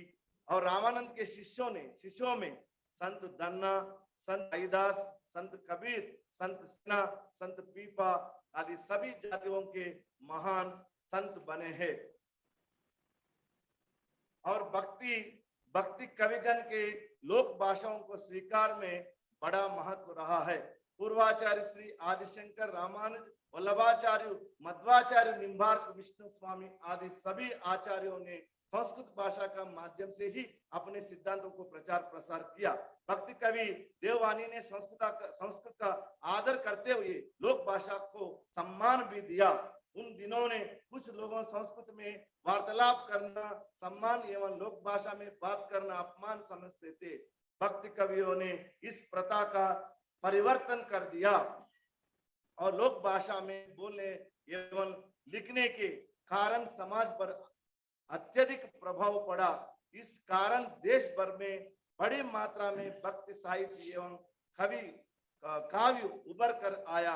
मराठी में संत तुकाराम, चोकमेला, रामदास, नामदेव, गौर कुंभार, सकुभाई, ज्ञानदेव, पंजाब में गुरु नानक, बंगाल में चैतन्य महाप्रभु, तेलुगु प्रांत में पोतलूरी वीर ब्रह्मेंद्र स्वामी, वेमना, अन्नमయ్య, रामदासु, भागवत कृष्ण प्रभु, गुरुदेव प्रभु, तमिल में तिरुवल्लुवर, गुजरात में विठलनाथ नरसिंह मेहता, ओडिया में जयदेव, कन्नड़ में पुरंदरदास, कनकदास और अक्कमहादेवी, अल्लम प्रभु, चन्ना बसवेश्वर आदि भक्ति साहित्यकारों ने बहुत बड़े साहित्य समाज को चलाया है। तुलसीदास ने भी लोक भाषा अवधि में श्री रामचरितमानस लिखा। इस काव्य ने उत्तर भारत को अत्यंत प्रभावित किया। लोक भाषा को अपनाने के कारण भक्ति आंदोलन लोकोन्मुखी हो गया। इन संतों की वाणी घर घर पहुंचकर भारत के मूल दर्शन की रक्षा हुई। और विशेष बात यह है कि जिन जातियों को पिछड़ी हुई मानते थे, उन्हीं जातियों से सैकड़ों संत महात्मा खड़े हो गए। भक्ति कवियों ने अपने देशी आहार को त्याग नहीं किया। चाहे नागरिक जीवन जितना भी परिवर्तित हो जाए, अपने व्यक्तित्व के मूल्य को बिना कोई वास्तविक भारतीयों की तरह जीने का विधान सिखाया। इसी प्रकार सांप्रदायिकता में निहित अंधविश्वासों का नमन से विरोध करते हुए, नम्रता से विरोध करते हुए समाज को सही मार्गदर्शन कराया।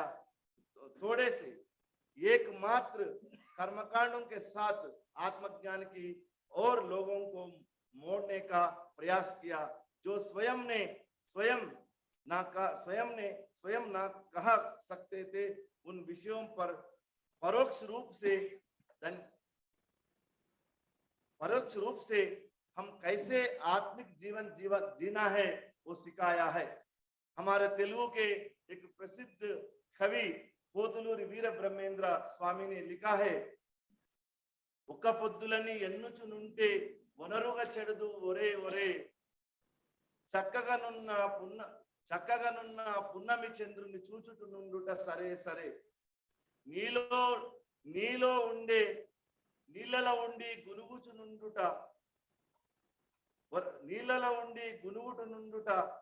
వద్దు వద్దురా ఒరే ఒరే, నీలో ఉండే నిర్మల ज्योतिनि कांचुचुनुंडुट सरे सरे। उपवास के नाम पर भूखे रहेगे तो स्वास्थ्य बिगड़ाए भाई भाई। सुंदर से उस पूनम चंद्र को देखते रहना सही सही। पानी में डूबकर मंत्रोच्चारण करते तो ज्ञान बटेगा भाई भाई।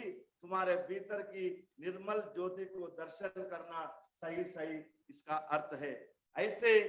ऐसे महा कविता और काव्य लिखकर माध्यमिक काल का ये भक्ति आंदोलन हमारे देश में लोगों में अनेक तरह आध्यात्मिकता फैलाने का काम किया है। इन्होंने ग्रामीण प्रजा को भक्ति भाव के साथ साथ साफ सफाई का पालन करने का बोध किया, जिसने स्वास्थ्य एवं सांप्रदायिक एक ही समय सुरक्षित किए गए लोगों को वेदांती एवं दार्शनिक बनाकर उन्होंने धन, वासना, मोह आदि विषयों पर मुक्त करके उन्हें अनावश्यक तनाव से बचाया।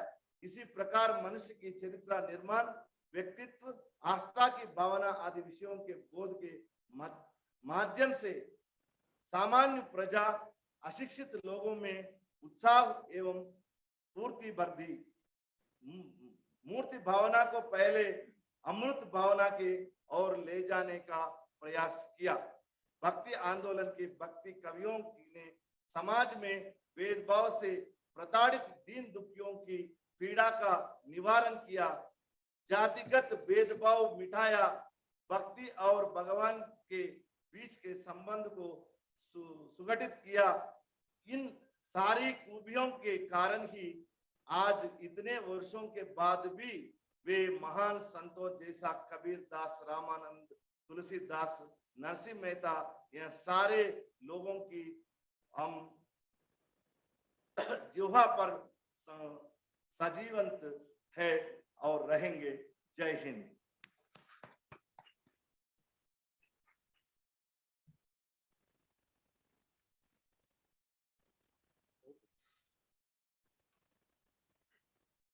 Now I will request Dr. S.P. Dikshit ji to share his views with us.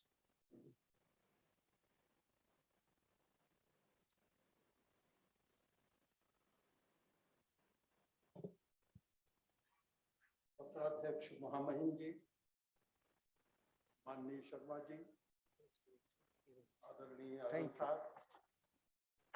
आदरणीय कजूरी जी, आदरणीय योगी जी और सभागार में विराजमान सभी आदरणीय देवी सचिव। आस्था का लायन, आस्था का तात्पर्य है टिकना, केंद्रित हो जाना, भरोसा रखना, निष्ठा प्रकट करना, अपने आदर्शों के प्रति, अपनी उपासना पद्धति के प्रति, अपने आलंबन के प्रति, अपने जीवन मूल्यों के प्रति, अर्थात अपने सर्वस्व के प्रति। इस आस्था का उद्भव जिस रूप में हुआ उसे भक्ति आंदोलन कहा जाता है। भक्ति तो बहुत पुरानी है। अलवार भक्तों ने 6वीं 5वीं शताब्दी से शुरुआत कर दी थी। अति प्रसिद्ध उक्ति कही गई, भक्ति द्राविड़ू बुद्धि लाए रामाना।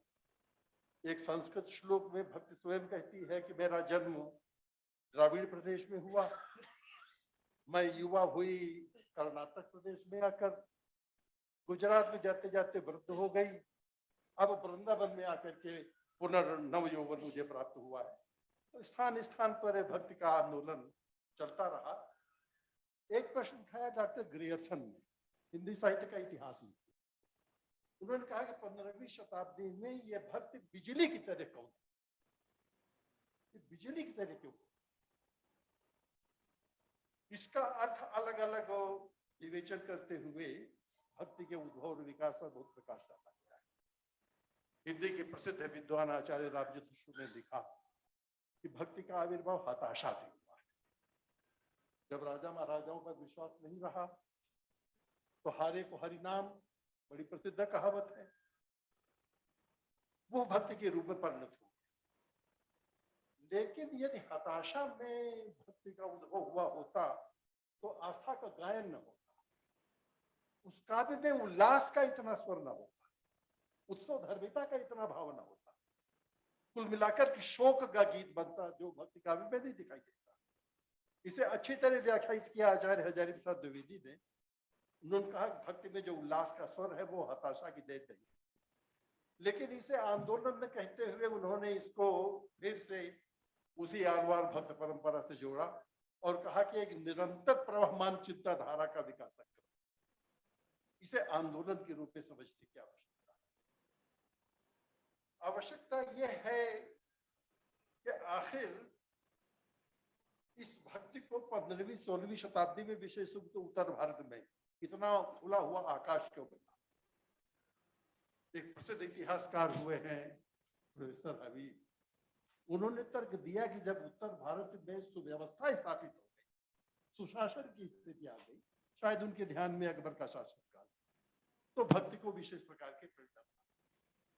लेकिन पूरा पूरा भक्ति काल में सुशासन और सुव्यवस्था में ही लिखा गया हो, ऐसे ऐतिहासिक साक्ष्य नहीं मिलते। बाबर का आक्रमण बड़ा बर्बर था।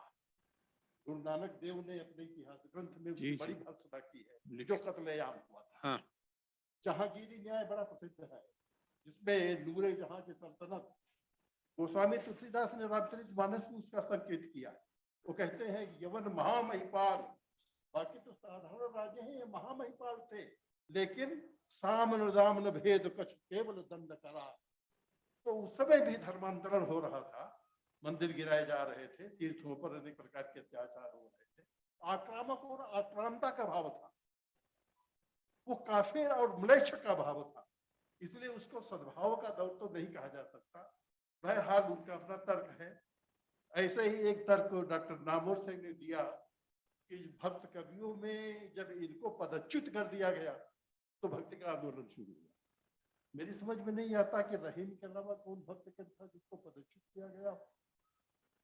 इन कवियों ने तो कभी राजाशाही की ओर देखा ही नहीं।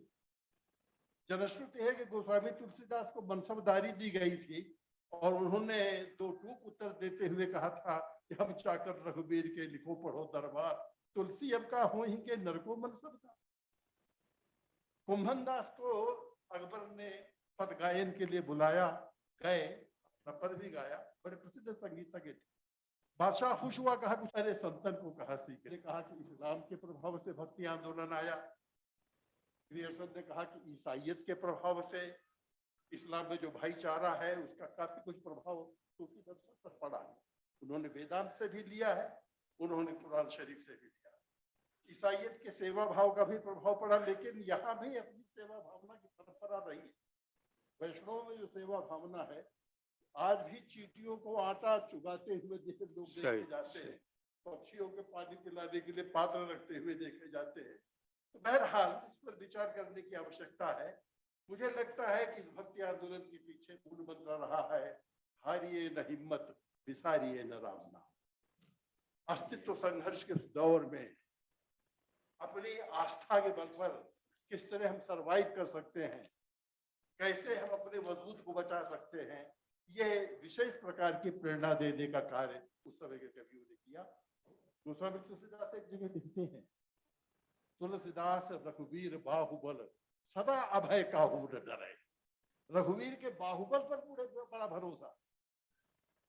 वे धनुर्धर राम जो हैं उनकी शक्ति पर मुझे भरोसा। ऐसे ही तुलसीदास लिखते हैं अपने आराध्य कृष्ण का स्मरण करते हुए कि भरोसे दृढ़ इन चरणन के रो।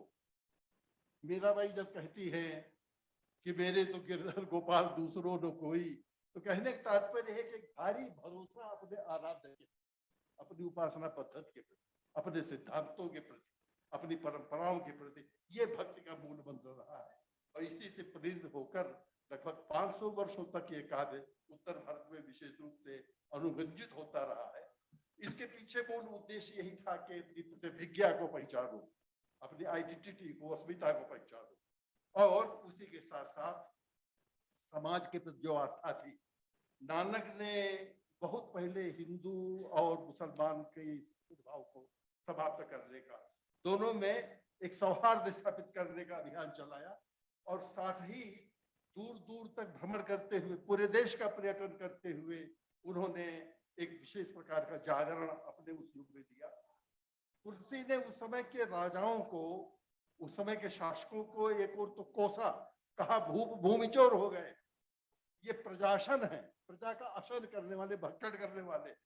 और दूसरी तरफ जो कोदंड राम की स्थापना दक्षिण भारत में विशेष रूप से हुई, धनुधारी राम, उन आरण्यक राम की उपासना पद्धति को विशेष रूप से प्रश्रय दिया। तो परिणाम ये हुआ कि ईश्वर का जो ऐश्वर्य रूप है वो चारों ओर छा गया। मुगल भी अपने ऐश्वर्य के लिए बहुत माने जाते थे, लेकिन उस भक्ति के प्रवाह में जो बड़े बड़े मंदिर बने और उनका जो स्थापत्य ऊपर उभर करके आया, सोने के दरवाजे, चांदी के मठे, ऊपर उनके जो खड़े हुए गुंबद, उस ऐश्वर्य के सामने राजा का ऐश्वर्य फीका पड़ गया, और परिणाम स्वरूप एक विशेष प्रकार का प्रवाह इन स्थानों की ओर दिखाई दिया, जिससे भारी भीड़ उमड़ी, बड़े बड़े महोत्सव होने लग गए, और परिणाम स्वरूप एक संख्या बल, एक बहुसंख्यकता चारों तरफ इन धार्मिक स्थानों के प्रति इतनी ज्यादा उभरी कि ये शक्ति के केंद्र हो गए, और जनबल के सहारे अपने अस्तित्व को कैसे बचाया जा सकता है, इस प्रकार के एक सत्याग्रह शुरू हो गया। तो जैसे इस भक्ति आंदोलन को समवाय के द्वारा, संगठन के द्वारा स्थापित किया गया, रामानंद जी ने बहुत पहले नारा दिया था, हरि को भजे सो हरि का होए, जाति पाति पूछे ना कोई। उन्होंने अपने जो 10 शिष्य बनाए, उसमें ज्यादातर अंत्य वर्ग के हैं। नारी को पहली बार स्थान दिया गया, एक यवन शिष्य उसके भीतर स्थापित किया गया। राम को, राम नाम को उन्होंने तारक मंत्र के रूप में स्थापित किया, और रामानुज के द्वारा स्थापित जो विशिष्टाद्वैत दर्शन था, उसको रामावत संप्रदाय या श्री संप्रदाय के अंतर्गत जन दर्शन के रूप में परिणत कर दिया। उसी क्रम में आप देखिए, वल्लभाचार्य जी ने उत्तर भारत में 84 बैठकें की है। वे बैठकें केवल सत्संग नहीं थी, उनमें प्रबोध दिया जा रहा था कि अपने को बचाओ, अपनी रक्षा करो, अपने धर्म के लिए स्वधर्मे धर्म श्रेया, इस प्रकार गीता का जो मंत्र है इसको दोहराया जाता रहा। और उन्होंने ही पहली बार कुंभा को, राणा सांगा को बाबर से लड़ने के लिए खामवा की लड़ाई में भेजा था। इसका वृत्तांत प्राप्त होता है। उसी से प्रेरित होकर फिर सिख योद्धा संत सामने आए, बलिदान की परंपरा शुरू हुई, रणजीत सिंह जी की का विजय अभियान देखा गया, नागा साधु उभरे, ये रामानंद जी की ही देन थे। 13 अखाड़े उनके बनाए गए थे, जगह जगह छावनी स्थापित हो गई। आज भी आपको मथुरा में छावनी दिखाई देती, अयोध्या में छावनी दिखाई देती, कहीं छोटी छावनी, कहीं बड़ी छावनी। माने शस्त्र और शास्त्र दोनों का उपयोग इन लोगों ने किया। मल्ल विद्या के अखाड़े स्थापित किए, और एक जन आकर्षण पैदा करने के उद्देश्य से तरह तरह के पर्वोत्सव, कहीं अन्नकूट का पर्वोत्सव हो रहा है, कहीं फागुन का रागोत्सव, फागोत्सव महोत्सव हो रहा है, कहीं सावन का मेला हो रहा है, और गोपी कृष्ण का या राधा का भाव इस तरह भर दिया। स्थान स्थान पर अन्न क्षेत्र स्थापित कर दिए, लंगर स्थापित कर दिए। परिणाम स्वरूप ये स्थान सबकी आस्था के केंद्र बन गए, और उससे एक विशेष प्रकार का अभेदान प्राप्त हुआ। कोई रामाश्रय में गया, कोई कृष्णाश्रय में गया, कोई शिव की उपासना की ओर उन्मुख हुआ, कोई हनुमान की उपासना की ओर गया, कोई देवी की उपासना की ओर गया, और अस्तित्व रक्षा का अभियान चलने लगा। इस आस्था के बलबूते इन सब ने सर्वधर्म समन्वय का विकास किया। राम और कृष्ण का जो द्वैत था वो समाप्त हुआ, शिव भक्ति के जो भिन्न भिन्न रूप थे, कश्मीरी सेवागम अलग था, दक्षिणी सेवागम अलग था, वहाँ लिंगायत और वीर शैवों की जो परंपरा थी, इन सब के भीतर एक ऐक्य स्थापित हुआ और शिव को एक भोले भंडारी के रूप में, जन देवता के रूप में स्थापित कर। ऐसे शक्ति के भिन्न भिन्न रूपों के भीतर ऐसे ही इस्लाम और हिंदुत्व दोनों को मिलाकर जो सूफियों की परंपरा, बड़े बड़े कलंदर और बड़े बड़े सूफी कवि जो उससे निकले, ये परंपरा केवल उत्तर भारत ही नहीं, ये आप बंगाल में भी पाएंगे, पंजाब में भी पाएंगे, गुजरात में भी पाएंगे, महाराष्ट्र में पाएंगे, सब जगह तसव्वुफ या सूफी धर्म निकला। इनके लोकोत्तर चरित्र, इनके चमत्कार दिखाई दिए। ऐसे ही नाथ पंथ का भारी अभियान चला। इसी प्रकार संत परंपरा का विकास क्रम चला। उसमें चाहे अखादास को देखिए, चाहे चंडीदास को देखिए, नेपाली तक वहाँ जोस्मनी का काव्य जो लिखा गया, हिंदी में कबीर दास, दादू, पलटू, दरिया, महाराष्ट्र में नामदेव जो हिंदी के भी कवि थे, ज्ञानेश्वर, तुकाराम, तेलुगु में वेमन्ना, कन्नड़ में बसव, आज बहुत सारे संत जो प्रकट हुए। जैन साधुओं का सहयोग उनको प्राप्त हुआ और इसके साथ साथ सिख मत जो उसके साथ जुड़ा, उसमें खासतौर से निरंकारी अखाली या खालसा भक्तों का जो उबाल आया, उस सबके परिणाम स्वरूप जाति पात की परंपरा उत्तर भारत में बहुत कम हो गई और सब रास्ता का काफी विकास। जाति पात से कैसे मुक्त हुआ जाए, इसके लिए जो भिन्न भिन्न प्रकार के पात्र गढ़े गए, कहीं शबरी को लेकर, केवट को लेकर, निषाद को लेकर, ऐसे गीधा, जामिल, गरिका, तार्यो और पूतना ही को जो निम्न स्तर के केवल मनुष्य नहीं, पशु है, पक्षी है, जड़ जीव है, उन तक का गायन किया गया। जैसे ही ने कहा कि हिंदू तुर्क दो भय अपने अपने दीन, रसखान ने कहा कि वो पर ब्रह्म ताही अहीर की छोहरिया छचिया भर छाछ पहनना चल चाह, थोड़ी से छाछ के पीछे पर ब्रह्म को ये अहीर की छोकरिया ये नाचना चाह रही है। सूरदास ने कहा कि भगने में कहा जने वो जाति, जो भक्त है वो जने वो जात पात इन सब से मुक्त हो जाता है। तुलसी ने जोर से घोषणा की कि तुलसी भगत स्वपच भलो, स्वपच मन चंडाल बेहतर है उस परम वैष्णव से, सवर्ण से जो भक्ति मार्ग में नहीं है। ऐसे ही रैदास जैसे कवि जो कहते हैं मेरा तो ओछा जन्म ओछी जात में हुआ है, मैं ढूंढता जात में पैदा हुआ, मरे हुए पशुओं को ढूंढने वाली जो जात, टोम जाति जो होती है। लेकिन आज स्थिति यह है कि बड़े बड़े राजा महाराजे चरण छूने के लिए लाइन में लगे हुए हैं, सबको अवसर नहीं मिल पाता है। और उन्होंने घोषित किया कि जन्म के कारण होत न काहू नीच, उसके आधार पर छोटा बड़ा नहीं बनता है। गुरु नानक देव ने यही बात कही, अक्क महादेवी ने यही बात कही, अंडाल ने यही बात कही, राम ने यही बात कही। कहने के तात्पर्य यह है कि भक्ति से यह सौहार्द का जो उदय हुआ,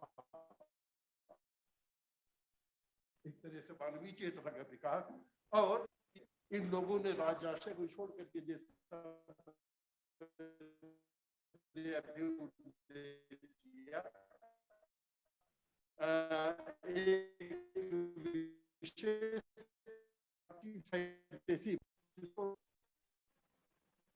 उस राम राज्य के फैंटेसी जिसमें सुशासन परिकल्पना की गई, चरम सीमा पर पहुंचकर बड़ा और कोई प्रभु नहीं हो सकता जहां राम जो गया गुजरा हो, और कृष्ण भक्तों ने गोया यही एक फैंटेसी बनाई। रैदास ने कल्पना की कि एक ऐसा राज्य मिले जहां मिले सबन को अन्न, कोई भूखा न सोए,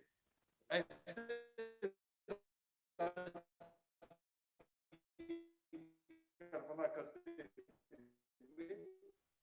और साथ ही अगर कहीं कोई बाधा भी हो तो जो प्रतिरोध मराठाओं ने किया, सिखों ने किया, राजपूतों ने किया, विषयों ने किया, जुड़े हुए कवियों ने किया, नाथों ने किया, फकीरों ने किया, तो कुल मिलाकर सैद्धांतिक मूला राम निरंजन बड़ी लंबी सूची है, लेकिन उसमें समय पहुंच जाएगा। इन सब ने एक विशेष प्रकार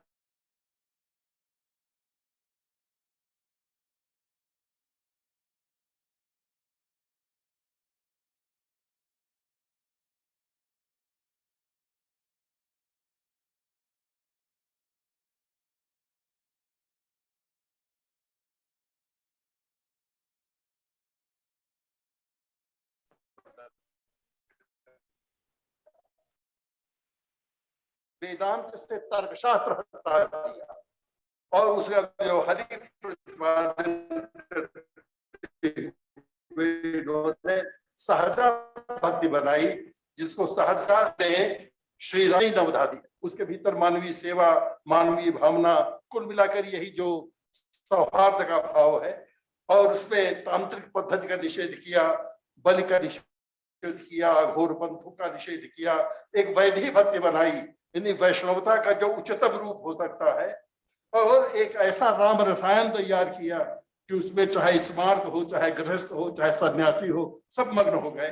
उसी क्रम में मधुरोपासना जो शुरू की, जो सेवा भावना पुष्टि मार्ग के अंदर वल्लभाचार्य ने शुरू की, जिसमें ईश्वर नायिका है और स्वयं नायक है। उसमें रूपा शक्ति पर जोर दिया गया, विरह शक्ति पर जोर दिया गया और संगीत का विशेष आश्रय दिया गया। खासतौर से तमिल में तिरुवाचकम किस तरह से मंदिरों में जगह जगह गाया गया है, उसका जो प्रचार प्रसार हुआ है। लोकगीत शैली अपनाई गई, बंगाल में बाउल गीत चले। ये बावला शब्द तो उसी बाउल से ही बना है, गाते गाते पागल हो जाते थे। जो चैतन्य की भक्ति है, भाव विभोरता की चरम सीमा।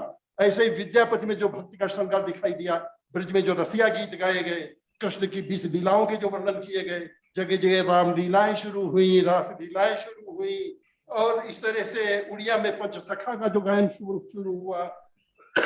ऐसे ही जीवन दर्शन को लेकर एक नए प्रकार का आंदोलन इन कवियों ने शुरू किया और जोर दिया मानुष भाव की। संतों का मूल संदेश है मानुष भाव, यानी सेवा, परोपकार, उपकार, निरहंकार होकर के। इसका समर्थन आपको अकदेवी में भी मिलेगा, नामदेव में भी मिलेगा। और यही आह्वान मिलेगा कि रसना राम रसायन की जय। यह राम का जो रसायन है, इसको अधिक से अधिक ग्रहण करता है। इसके भीतर जब राधा तत्व जोड़ दिया गया तो भक्ति चरम सीमा पर पहुंची। भक्ति का आदर्श माना गया है यथा ब्रज बल्लभा नाम। ब्रज बल्लभाओं में जो भाव है वही सच्ची भक्ति है और उसका प्रतीक रूप है राधा तत्व। उसमें सत्संग को महत्व दिया गया, पर्यटन को महत्व दिया गया। रमता जोगी बहता पानी दूर दूर तक जाकर उसका प्रचार प्रसार करे, एक जनसंपर्क अभियान चलावे। उसमें गुरु को महत्व दिया गया, उसमें कथा काव्य को महत्व दिया गया और जीवन को कैसे ज्यादा से ज्यादा उदार बनाया जा सकता है, इसका आदर्श उपस्थित किया गया। इसी प्रकार इस सबके समन्वय की पद्धति लोगों ने अपनाई, जिसको मेल पद्धति कहते हैं। इस मेल पद्धति में स्वाध्याय को भी महत्व मिला है, चिंतन को भी महत्व मिला है और पर्यवेक्षण माने ऑब्जर्वेशन को भी महत्व मिला है। उसका एक मध्य मार्ग इन्होंने खोजा। इन्होंने ज्ञान और भक्ति के भीतर समन्वय किया, इन्होंने निर्गुण और सगुण का समन्वय किया, इन्होंने लोक और शास्त्र का समन्वय किया, इन्होंने द्वैताद्वैत का समन्वय किया और एक विशेष प्रकार की निष्ठा को सोर दिया, जिसको गोस्वामी तुलसीदास ने चातक व्रत कहा। एक भरोसो, एक बल, एक आस विश्वास। जैसे चातक और दूसरा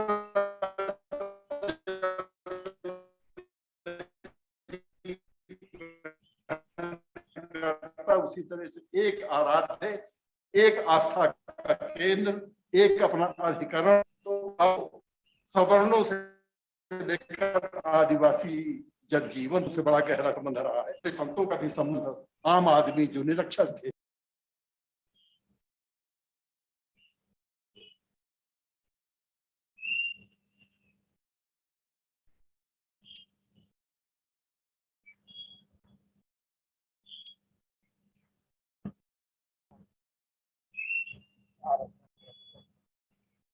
में वैष्णव में दिखाई देता है।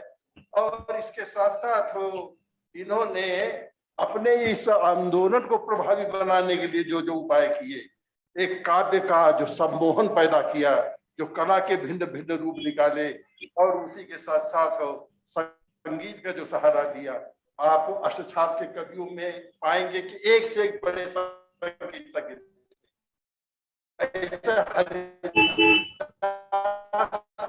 संगीत जो ब्रज में गूंजा है और कृष्ण भक्ति का प्रचार करती हुई देखी गई। जो गीत गाए गए, जो पुरंजी गीत गाए गए, कबीर इत्यादि संतों ने जो एक खास तरह की लोक गायकी शुरू की, उसको संत काव्य, संत गायन कहा जाता है। जायसी ने कहरवा जो लोक जीवन की धुनें हैं उनमें अपनी बात कही। राग रत्नाकर जैसे जो छंद शास्त्र बनाए गए, ऐसे गुजराती में गरबा जिस तरह से गाया गया, पद और भजन और कीर्तन और गजल, कर्नाटक संगीत जो चला, यक्षगान जिस तरह से गाए गए, कन्नड़ में जो भावगीत लिखे गए, ऐसे तेलुगु में जो अन्नमाचार्य जी के गीत आए, तिरुवाचकम का नाम अभी मैंने दिया ही, यहाँ तक कि सूफियों ने कव्वाली का जो प्रयोग किया, तमाम दक्षिण भारत तक और खासतौर से गुजरात में, महाराष्ट्र में आग जो गाए गए, शंकर देव की जो गीत गाए गए, तो इन सबसे संगीत के साथ आस्था का गायन पूरे देश में व्याप्त हो गया। अपने इस काव्य में उन्होंने नीति का जो पुट दिया, आप देखिए इनके भीतर एक से एक बड़े नीतिकार हैं जिन्होंने सूक्तियां दी हैं, मसले लिखे हैं, पहेलियां लिखी हैं, चाहे कबीर में देखें, तुलसी में देखें, जैसी में देखें। तिरुक्कुरल तो एक बहुत बड़ा सूक्ति कोश है, एक इंसाइक्लोपीडिया ऑफ कोटेशंस। ऐसे वचन साहित्य में, ज्ञानेश्वरी में आपको इस प्रकार के सूक्ति बहुत सारी मिलेंगे, जो प्रबोध चंद्रोदय परंपरा संस्कृत से हमें प्राप्त हुई थी, उसी के माध्यम से, और उसी के माध्यम से एक विशेष प्रकार की जीवन आस्था इन्होंने दी। नारी के प्रति उस पर कटुता है, लेकिन जिन्होंने कटुता प्रकट की है, जैसे कबीर ने, वो भी कुलवंती नारी की वंदना करते हैं। तुलसी ने भी कुछ कटु बातें कही हैं, लेकिन नारी को जगज्जननी बनाने का श्रेय के लिए तुलसीदास को ही है। इसी तरह से नानक ने विशेष रूप से आस्था प्रकट की है नारी के प्रति। दक्षिण भारत के कई कवि ऐसे हैं, ये उदारता उन्होंने दिखाई है। नशा सेवन या जुआ या चोरी या हिंसा इत्यादि जो कुप्रवृत्तियां हैं, इनको हटाने का जो आंदोलन उन्होंने चलाया। जायसी तक कहते हैं कि छोड़ो घीवो मछली मांसू, इन सब का सेवन नहीं करना चाहिए और कुल मिलाकर एक मनुष्य बनना चाहिए। और उस समय का मनुष्य नहीं, उसको कितना प्रासंगिक बनाया है ये भी देखने की योग्य है। राजस्थान में शंभो नाम के एक कवि, जो जम्भो, जो विष्णुई संप्रदाय से जुड़े हुए थे, उन्होंने आज से 400 वर्ष पहले पर्यावरण की बात कही और ये कहा कि ज्यादा से ज्यादा पेड़ लगाना ही इस समय की सबसे बड़ी सेवा है, यही मानवीय सेवा। तो इस प्रकार की उत्सव लोक मंगल का भाव और इस प्रकार की विराट परिकल्पना, यही है आस्था का गायन, यदि भक्ति। बहुत खूबसूरत।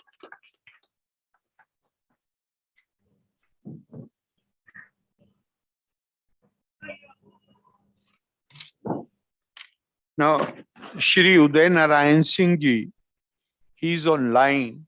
May I request him to share his views with the audience here?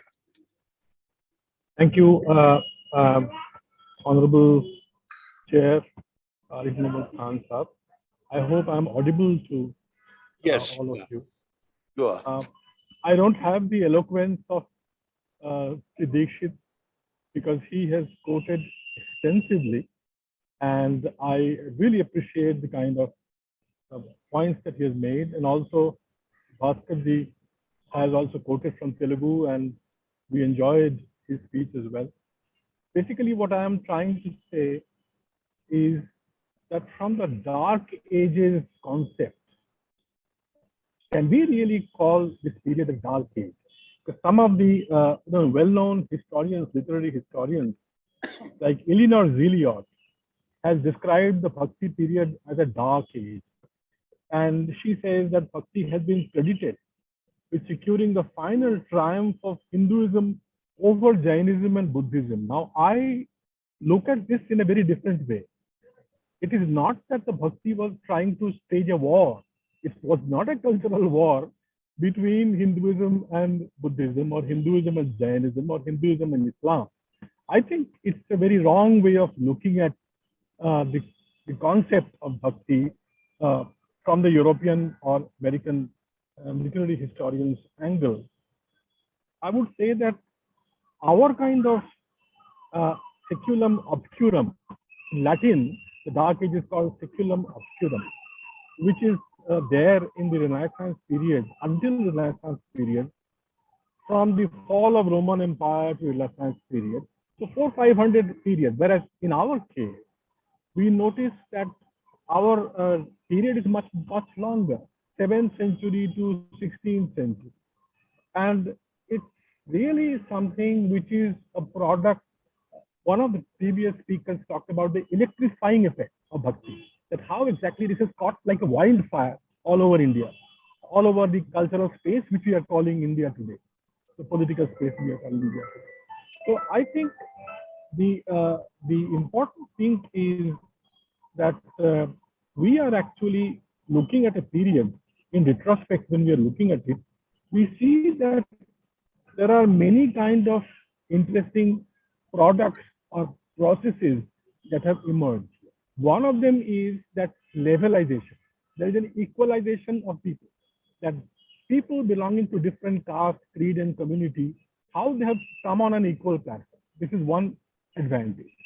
Second is there were hegemonies of the earlier generation languages, whether you call it Sanskrit or Prakrit or Pali. It's true that Prakrit emerged as a counterfeit to Sanskrit. Pali came as something which is opposite to Sanskrit. But during the Bhakti period, that did not happen. It is a people's language which came into the use by these people who were singing the songs. The other important point is that you look at any kind of performances that have happened there. The performances like we have talked about Yakshagana, you can talk about Ankiya Nata, and you can also talk about various other kinds of devices. So if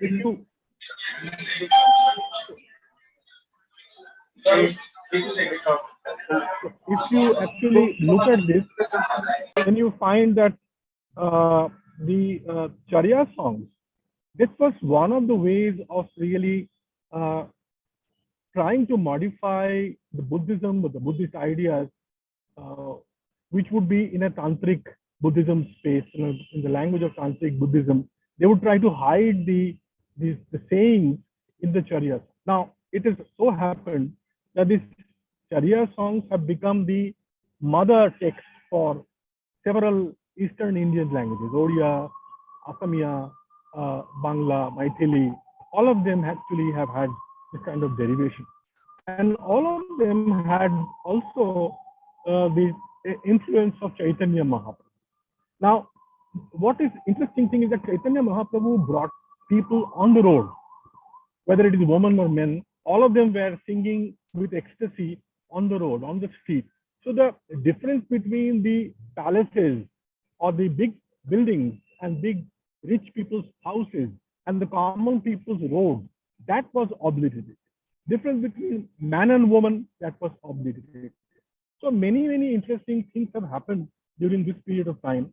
And it is really electrifying because right in Kashmir, you have people like Laladev, and you also have people, poets, singers like Vidyapati.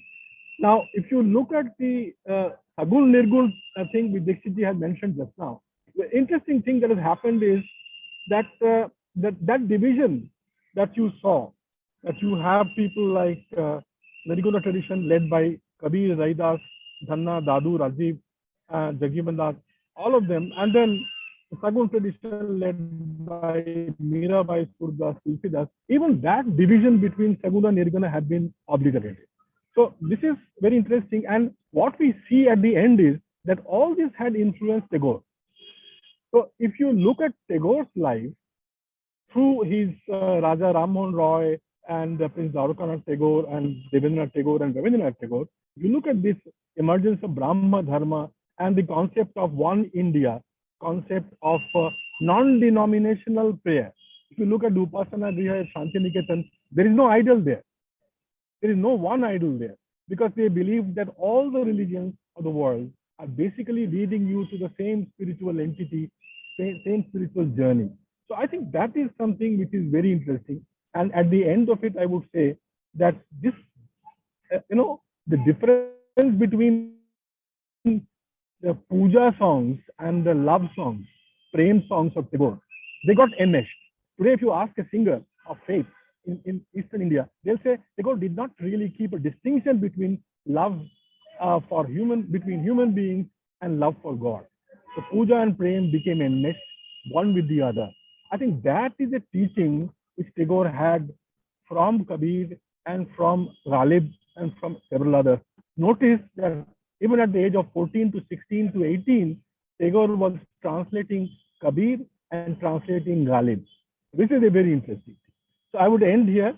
I think I should not take much time because the time is running out, and I'm sure the chair will also speak a few words. Thank you very much.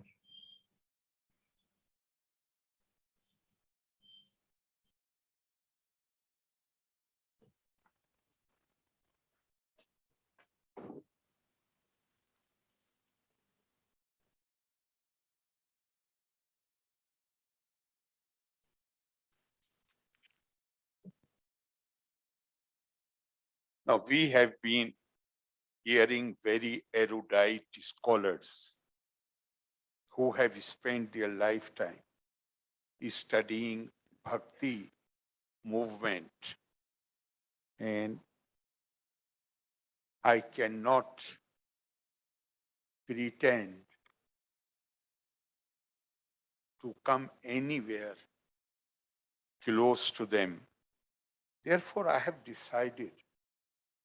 You have heard about the history, the various viewpoints about the origin of the Bhakti movement, how it has grown and prospered all over the country.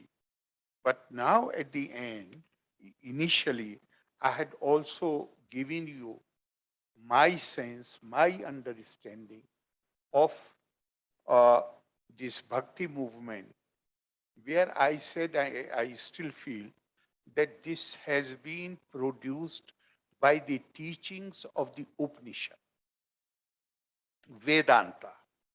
Vedanta is essentially in Sanskrit language, and when the same thought and concepts and ideals were expressed in the regional languages and they were made accessible to the common man in India, it came to be known as Bhakti movement. But mine was a layman's opinion, and others who have spoken here, they are authoritative opinions.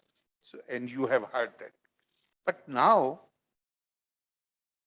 since reference has been made to Adi Shankaracharya,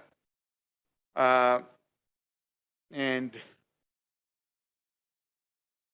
I have presently, I am in Kerala. Therefore, from the, and I think Dikshit Saab has also mentioned about Vyavaharik, the practical aspect, how the Bhakti movement has impacted.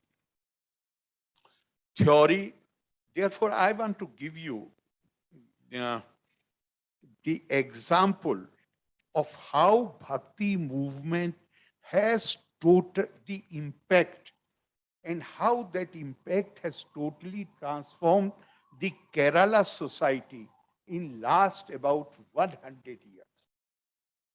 When Swami Vivekananda visited, and Kerala is a fit case. Why? Because Shankaracharya came from Kerala, and the man who is mainly responsible for changing the society, he was also, he subscribed to the same Advaitvad and Bhakti tradition. Therefore, that to my mind, that's a very apt example. When Swami Vivekananda came to Kerala, he stayed there for 2-3 days, and when he was coming back, he said that Kerala looks like a lunatic asylum. Why? Because more than 40% of the women were not allowed even to wear the upper garment.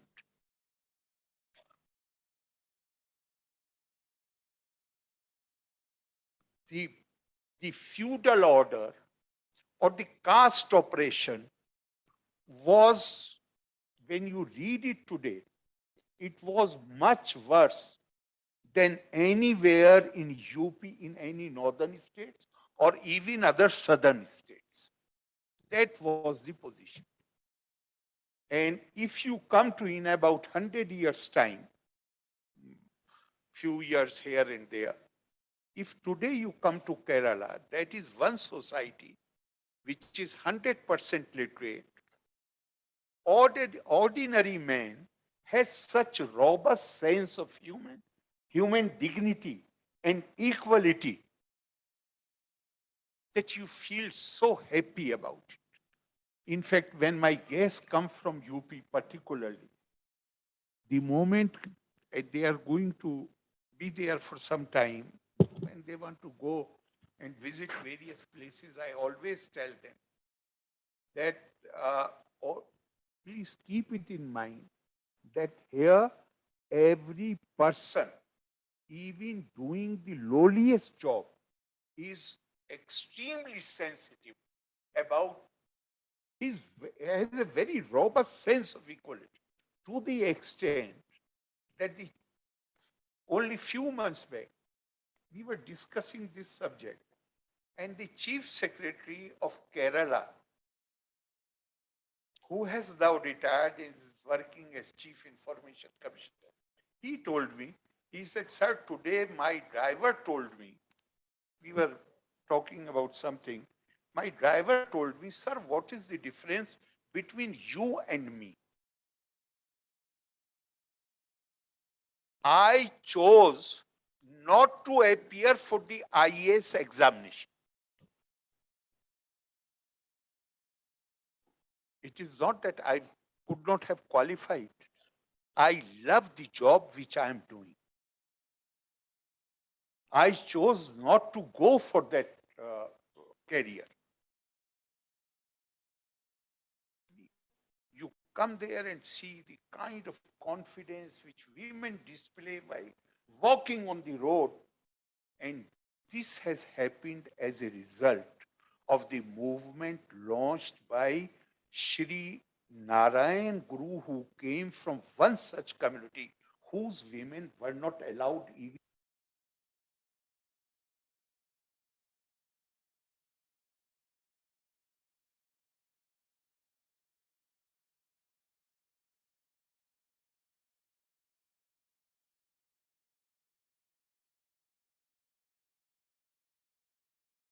That if the same divinity dwells in you, which dwells in me, how you can discriminate against anybody?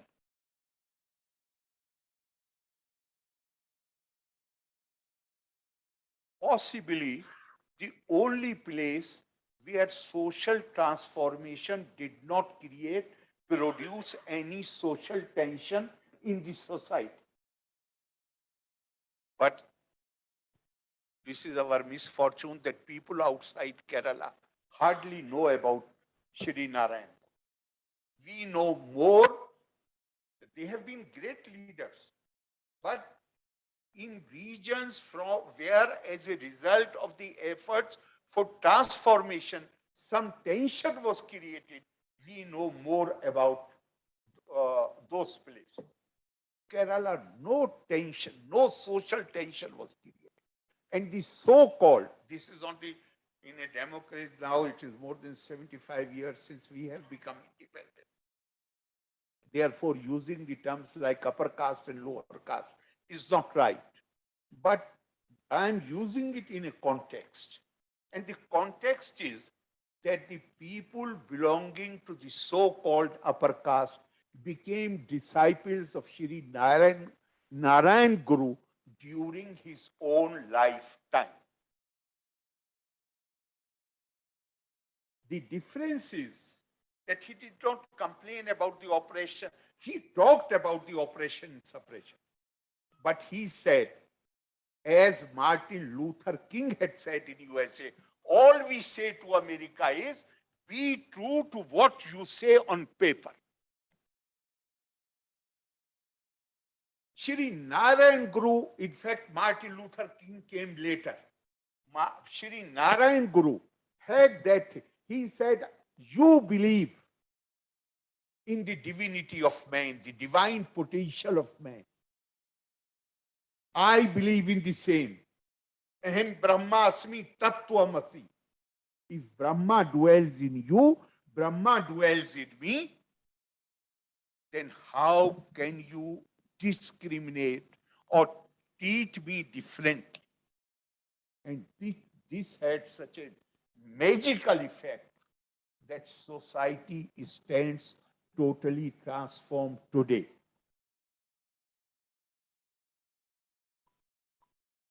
And he used all the, because he fully subscribed to the Advaitvad as propounded by Adi Shankaracharya. And if the earlier, initially when I made my remarks, I did so in English, but I would also like to say something in Hindi. आदि शंकराचार्य ने कहा कि जिस किसी ने पूरी सृष्टि को अद्वैत दृष्टि से देखना सीख लिया है, वो किसी भी जात का हो, वही मेरा गुरु। अद्वैत दृष्टि से ब्रह्मे वाहामिदं सर्व, ब्रह्मे वाहामिदं जगत सकलम चिन्मात्र विस्तारितम सर्वम चैतद विद्यायाति गुणाया मया कल्पितम इत्थम यस्ये दृढ़ा मति सुक्तरे नित्या परे निर्मले चंडालोस्तु सातु द्विजोस्तु गुरु रितेशा मनीषा मम। आदि शंकर रुके हुए हैं बनारस में, बनारस की गलियां तंग हैं, नहा के लौट के आ रहे हैं, गली के नुक्कड़ पे देखते हैं खड़े हुए एक आउटकास्ट को, बल्कि बनारस की जुबान बोलें तो चंडाल को, और उससे कहते हैं गच्छे गच्छति, रास्ते से हटो। क्यों? डर है कि मैं नहा के आया हूं, अगर ये छू गया तो मैं अपवित्र हो जाऊंगा। बनारस का चंडाल था, उसने कहा शरीर हटाऊं कि आत्मा हटाऊं?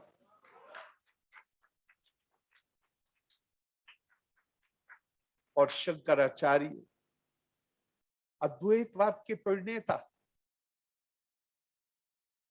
फौरन वो चेतना पैदा हो गई, उसके पैरों में गिर पड़े। और मनीष पंचकम नाम की उनकी मशहूर रचना है, जिसमें जी हाँ 5 मनीष पंचकम नाम की उनकी रचना। तो जो वो भी केरला से ही आते थे, और केरला सोसाइटी का में जो क्रांतिकारी परिवर्तन आया, ऐसा मैं चाहूंगा ये देखिए वक्ता कि कोई ये कोई विश्वास करने को तैयार नहीं होगा कि ये वही समाज है जिसे देखकर स्वामी विवेकानंद ने कहा था कि ये तो पागल खाना लगता है।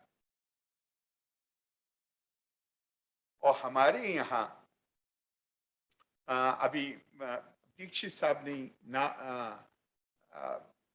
नारियों के बारे में भी बात करी, तो मेरे ख्याल से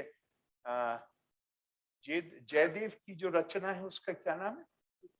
गीत गोविंदा। वो भी भक्ति साहित्य है। जरा गौर करिएगा, भक्ति साहित्य में कई विचार हो सकते हैं, क्योंकि ये तो साहित्यिक भक्त लोग थे, वो भक्त थे जिन्होंने साहित्य पैदा किया। कम परमात्मानम लाति गृहाति इति कला इति साहित्य। साहित्य वो है, कला वो है जो इंसान को which helps man to grasp and realize the eternal, जो परमात्मा का ध्यान दिलाती है, वो कला है और वो साहित्य है। तो जयदेव जिन्होंने गीत गोविंदम लिखा है, उन्होंने क्या लिखा है? कहा मेघे मेदुरम अंबरम वन भुवा श्यामा तमाल दुरुमि नक्तम भीरुरयम त्वमेव तादिबम राधे गिरहम प्रापया इत्थम नंदा निदेशता चलितयो पित्यध्वा कुंजा द्रुमम राधे माधव योर जयंती यमुना कूले रहा के। वो कहते हैं कि जब शाम का अंधेरा होता है तो कृष्ण, जिनको हम मानते हैं, हमारी संस्कृति में कहा गया है कि वो पूर्ण पुरुष हैं, उन्हें भी शाम को होने वाले अंधेरे के बाद जमुना के किनारे जो बड़े बड़े पेड़ हैं वो भूत नजर आने लगते हैं और वो डर जाते। कृष्ण डर जाते जो पूर्ण पुरुष हैं। तब उनकी जिम्मेदारी किसके ऊपर आती है? राधा जी उनको अपने साथ लेती और नंद कहते हैं राधा जी से कि ये डरे हुए हैं, इनको अपनी सुरक्षा में ले। तो कौन पूर्ण पुरुष को सुरक्षा कौन प्रदान करता है? नारी। और डॉक्टर राधा कृष्ण ने लिखा है कि और भी बहुत सी प्राचीन सभ्यताएं जिनके आज शायद निशान भी नहीं है, उनकी तरह हमारी सभ्यता की शुरुआत भी नारी शक्ति की पूजा के साथ हुई थी। तो अब विभिन्न सब लोग, सभ्यताएं, देश अलग अलग दौरों से गुजरते हैं। हम भी उस पतन के काल से गुजरे, लेकिन ये केवल स्तुति और प्रशंसा केवल साहित्य में नहीं होना चाहिए, बल्कि व्यवहारिक जीवन में भी होनी चाहिए। और मुझे पूरा विश्वास है कि जब हम इसको देखें, और भक्ति साहित्य केवल पुरुषों का नहीं है, बल्कि यहाँ बहुत सारे नाम लिए गए। और मैं आपको जिसका कोई नाम भी नहीं जानता, मैं उसके ही आपको 2 लाइनें बता दूं। जिसका कोई नाम नहीं जानता, केरला की एक बच्ची, बहुत कम उम्र, 15-16 साल की, वो तिरुपति जी जाती है और वहां पर जो वो गाती है, जिसे दूसरे लोग सुनते हैं और उसको लिख लेते हैं, तो वो तिरुपति में खड़े होकर कहती है, रत्ना करस तव गिरहम। आपका घर तो है, वो मोतियों का समंदर है, जाया च लक्ष्मी, और आपकी जो पत्नी है वो लक्ष्मी जी है। किम देयम अस्ति भवते पुरुषोत्तमाय। तो जिसका घर मोतियों का हो, जिसकी पत्नी लक्ष्मी हो, उसे मैं क्या दे सकती हूँ? फिर कहती है कि आभीर गोपा ललना हिरता मानसाय। लेकिन एक बात मुझे मालूम है, आप मोतियों का घर है आपका, आपकी पत्नी लक्ष्मी है, लेकिन एक बात मुझे मालूम है कि आपका दिल गोपियों ने चुरा लिया, वो नहीं है आपके पास। दत्तम मनो में त्वरितम ग्रहण। मैं आपको अपना दिल दे रही हूं, इसको तुरंत ग्रहण कर लीजिए। और इस लड़की का मतलब ये लिखा हुआ है, लेकिन इस लड़की का नाम कोई नहीं जानता। और मलयालम का ही एक बहुत बड़े कवि, उनकी एक लाइन है, वो मलयालम में है, लेकिन मैं आपको उसका हिंदी में अनुवाद बता रहा हूं। उनका, मैं शिव भक्त हूं, I believe in Shiva, but my heart has been captured by the one who has captured the hearts of the gopis of Mathura. मेरा दिल उसके पास है जिसने, हूं मैं शिव भक्त। तो ये मैंने इससे कहा कि बुनियादी बात वो है जो मेरे ख्याल से दीक्षित साहब ने कही कि हमारी सभ्यता और हमारी संस्कृति समन्वय की संस्कृति है। हमने आकाशात पतितम तोयम यथा गच्छति सागरम सर्वदेवा नमस्कारा केशवम प्रीति गच्छति। जिस तरह आसमान से गिरने वाली हर बूंद समंदर की तरफ भागती है, इसी तरह किसी नाम को लेकर आप अपनी आस्था व्यक्त कर दीजिए, वो आखिर में उस एक को पहुंच जाती है। और इसी तरह की मुझे, मैं देख रहा था, अब हमें नहीं पता है और नहीं बताते हैं लोग, उसमें अफसोस होता है, लेकिन पुराने हकीम की एक आयत, तो सब हो लहु समावातु सबओ वल अर्दो वमन फी वइन मिन शयइन इल्ला युसब्बिहु बिहम्दी वलाकिन ला तफक़हून तस्बीहहुम। आसमान और जमीन में जो भी चीज है वो उसकी स्तुति कर रही है, एक चीज भी ऐसी नहीं है जो उसको ग्लोरीफाई न कर रही हो, लेकिन तुम नहीं जानते हो कि उसका ग्लोरीफाई करने का तरीका, उसका स्तुति करने का तरीका क्या है। अगर मुझे मालूम ही नहीं है तो मुझे ये हक कहां से हो गया कि मैं किसी दूसरे के ऊपर दोषारोपण करूं या उसके अंदर कोई कमी निकालने की कोशिश करूं। मुझे यकीन है कि इस बुनियादी चीज को, जो ये भारतीय संस्कृति की चीज है, कि जहां पे मेरा ये विश्वास है, जो स्वामी विवेकानंद ने पार्लियामेंट ऑफ रिलीजन्स में कहा, रुचि नाम वैचित्रिया दिर्जु कुटिल नाना पज्जुशाम निर्णा में को गम्यस्तमसी पैसा मरना। जिस तरह नदी नाले, और हिमाचल में तो आप रोज देखते हैं, ये सारा पानी जो निकलता है कहाँ जाता है, ये सब उल्टे टेढ़े सीधे रास्ते होता हुआ सब समुद्र में लीन हो जाता है। इसी तरह हम इंसान अपनी अपनी जो हमारी प्रकृति है उसके अनुसार अलग अलग रास्ते लेते हुए प्रभु तुझी में लीन हो जाते हैं। मुझे तो सारा भक्ति का सार यही नजर आता है। बहुत बहुत आप सबका धन्यवाद। जय Hind.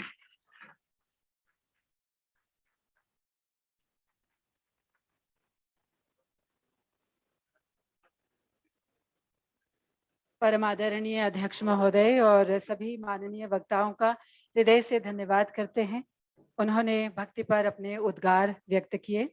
It was a very enlightening session. Listening to these erudite scholars was a pleasure.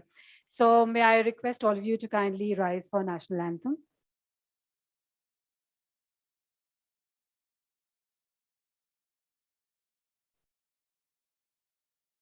जनगण मन अधिनायक जय हे भारत भाग्य विधाता। पंजाब सिंध गुजरात मराठा द्राविड़ उत्कल बंगा। विंध्य हिमाचल यमुना गंगा उच्चल जलधि तरंगा। तव शुभ नामे जागे तव शुभ आशीष मांगे। गाहे तव जय गाथा जन गण मंगल दायक जय हे भारत भाग्य विधाता।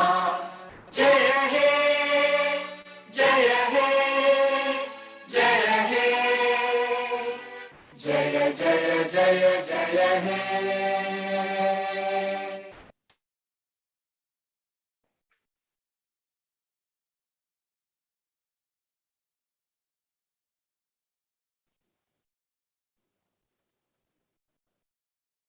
Our next session is about women's writings in Indian languages. So kindly stay for this session. We will be starting it as soon as possible. Thank you.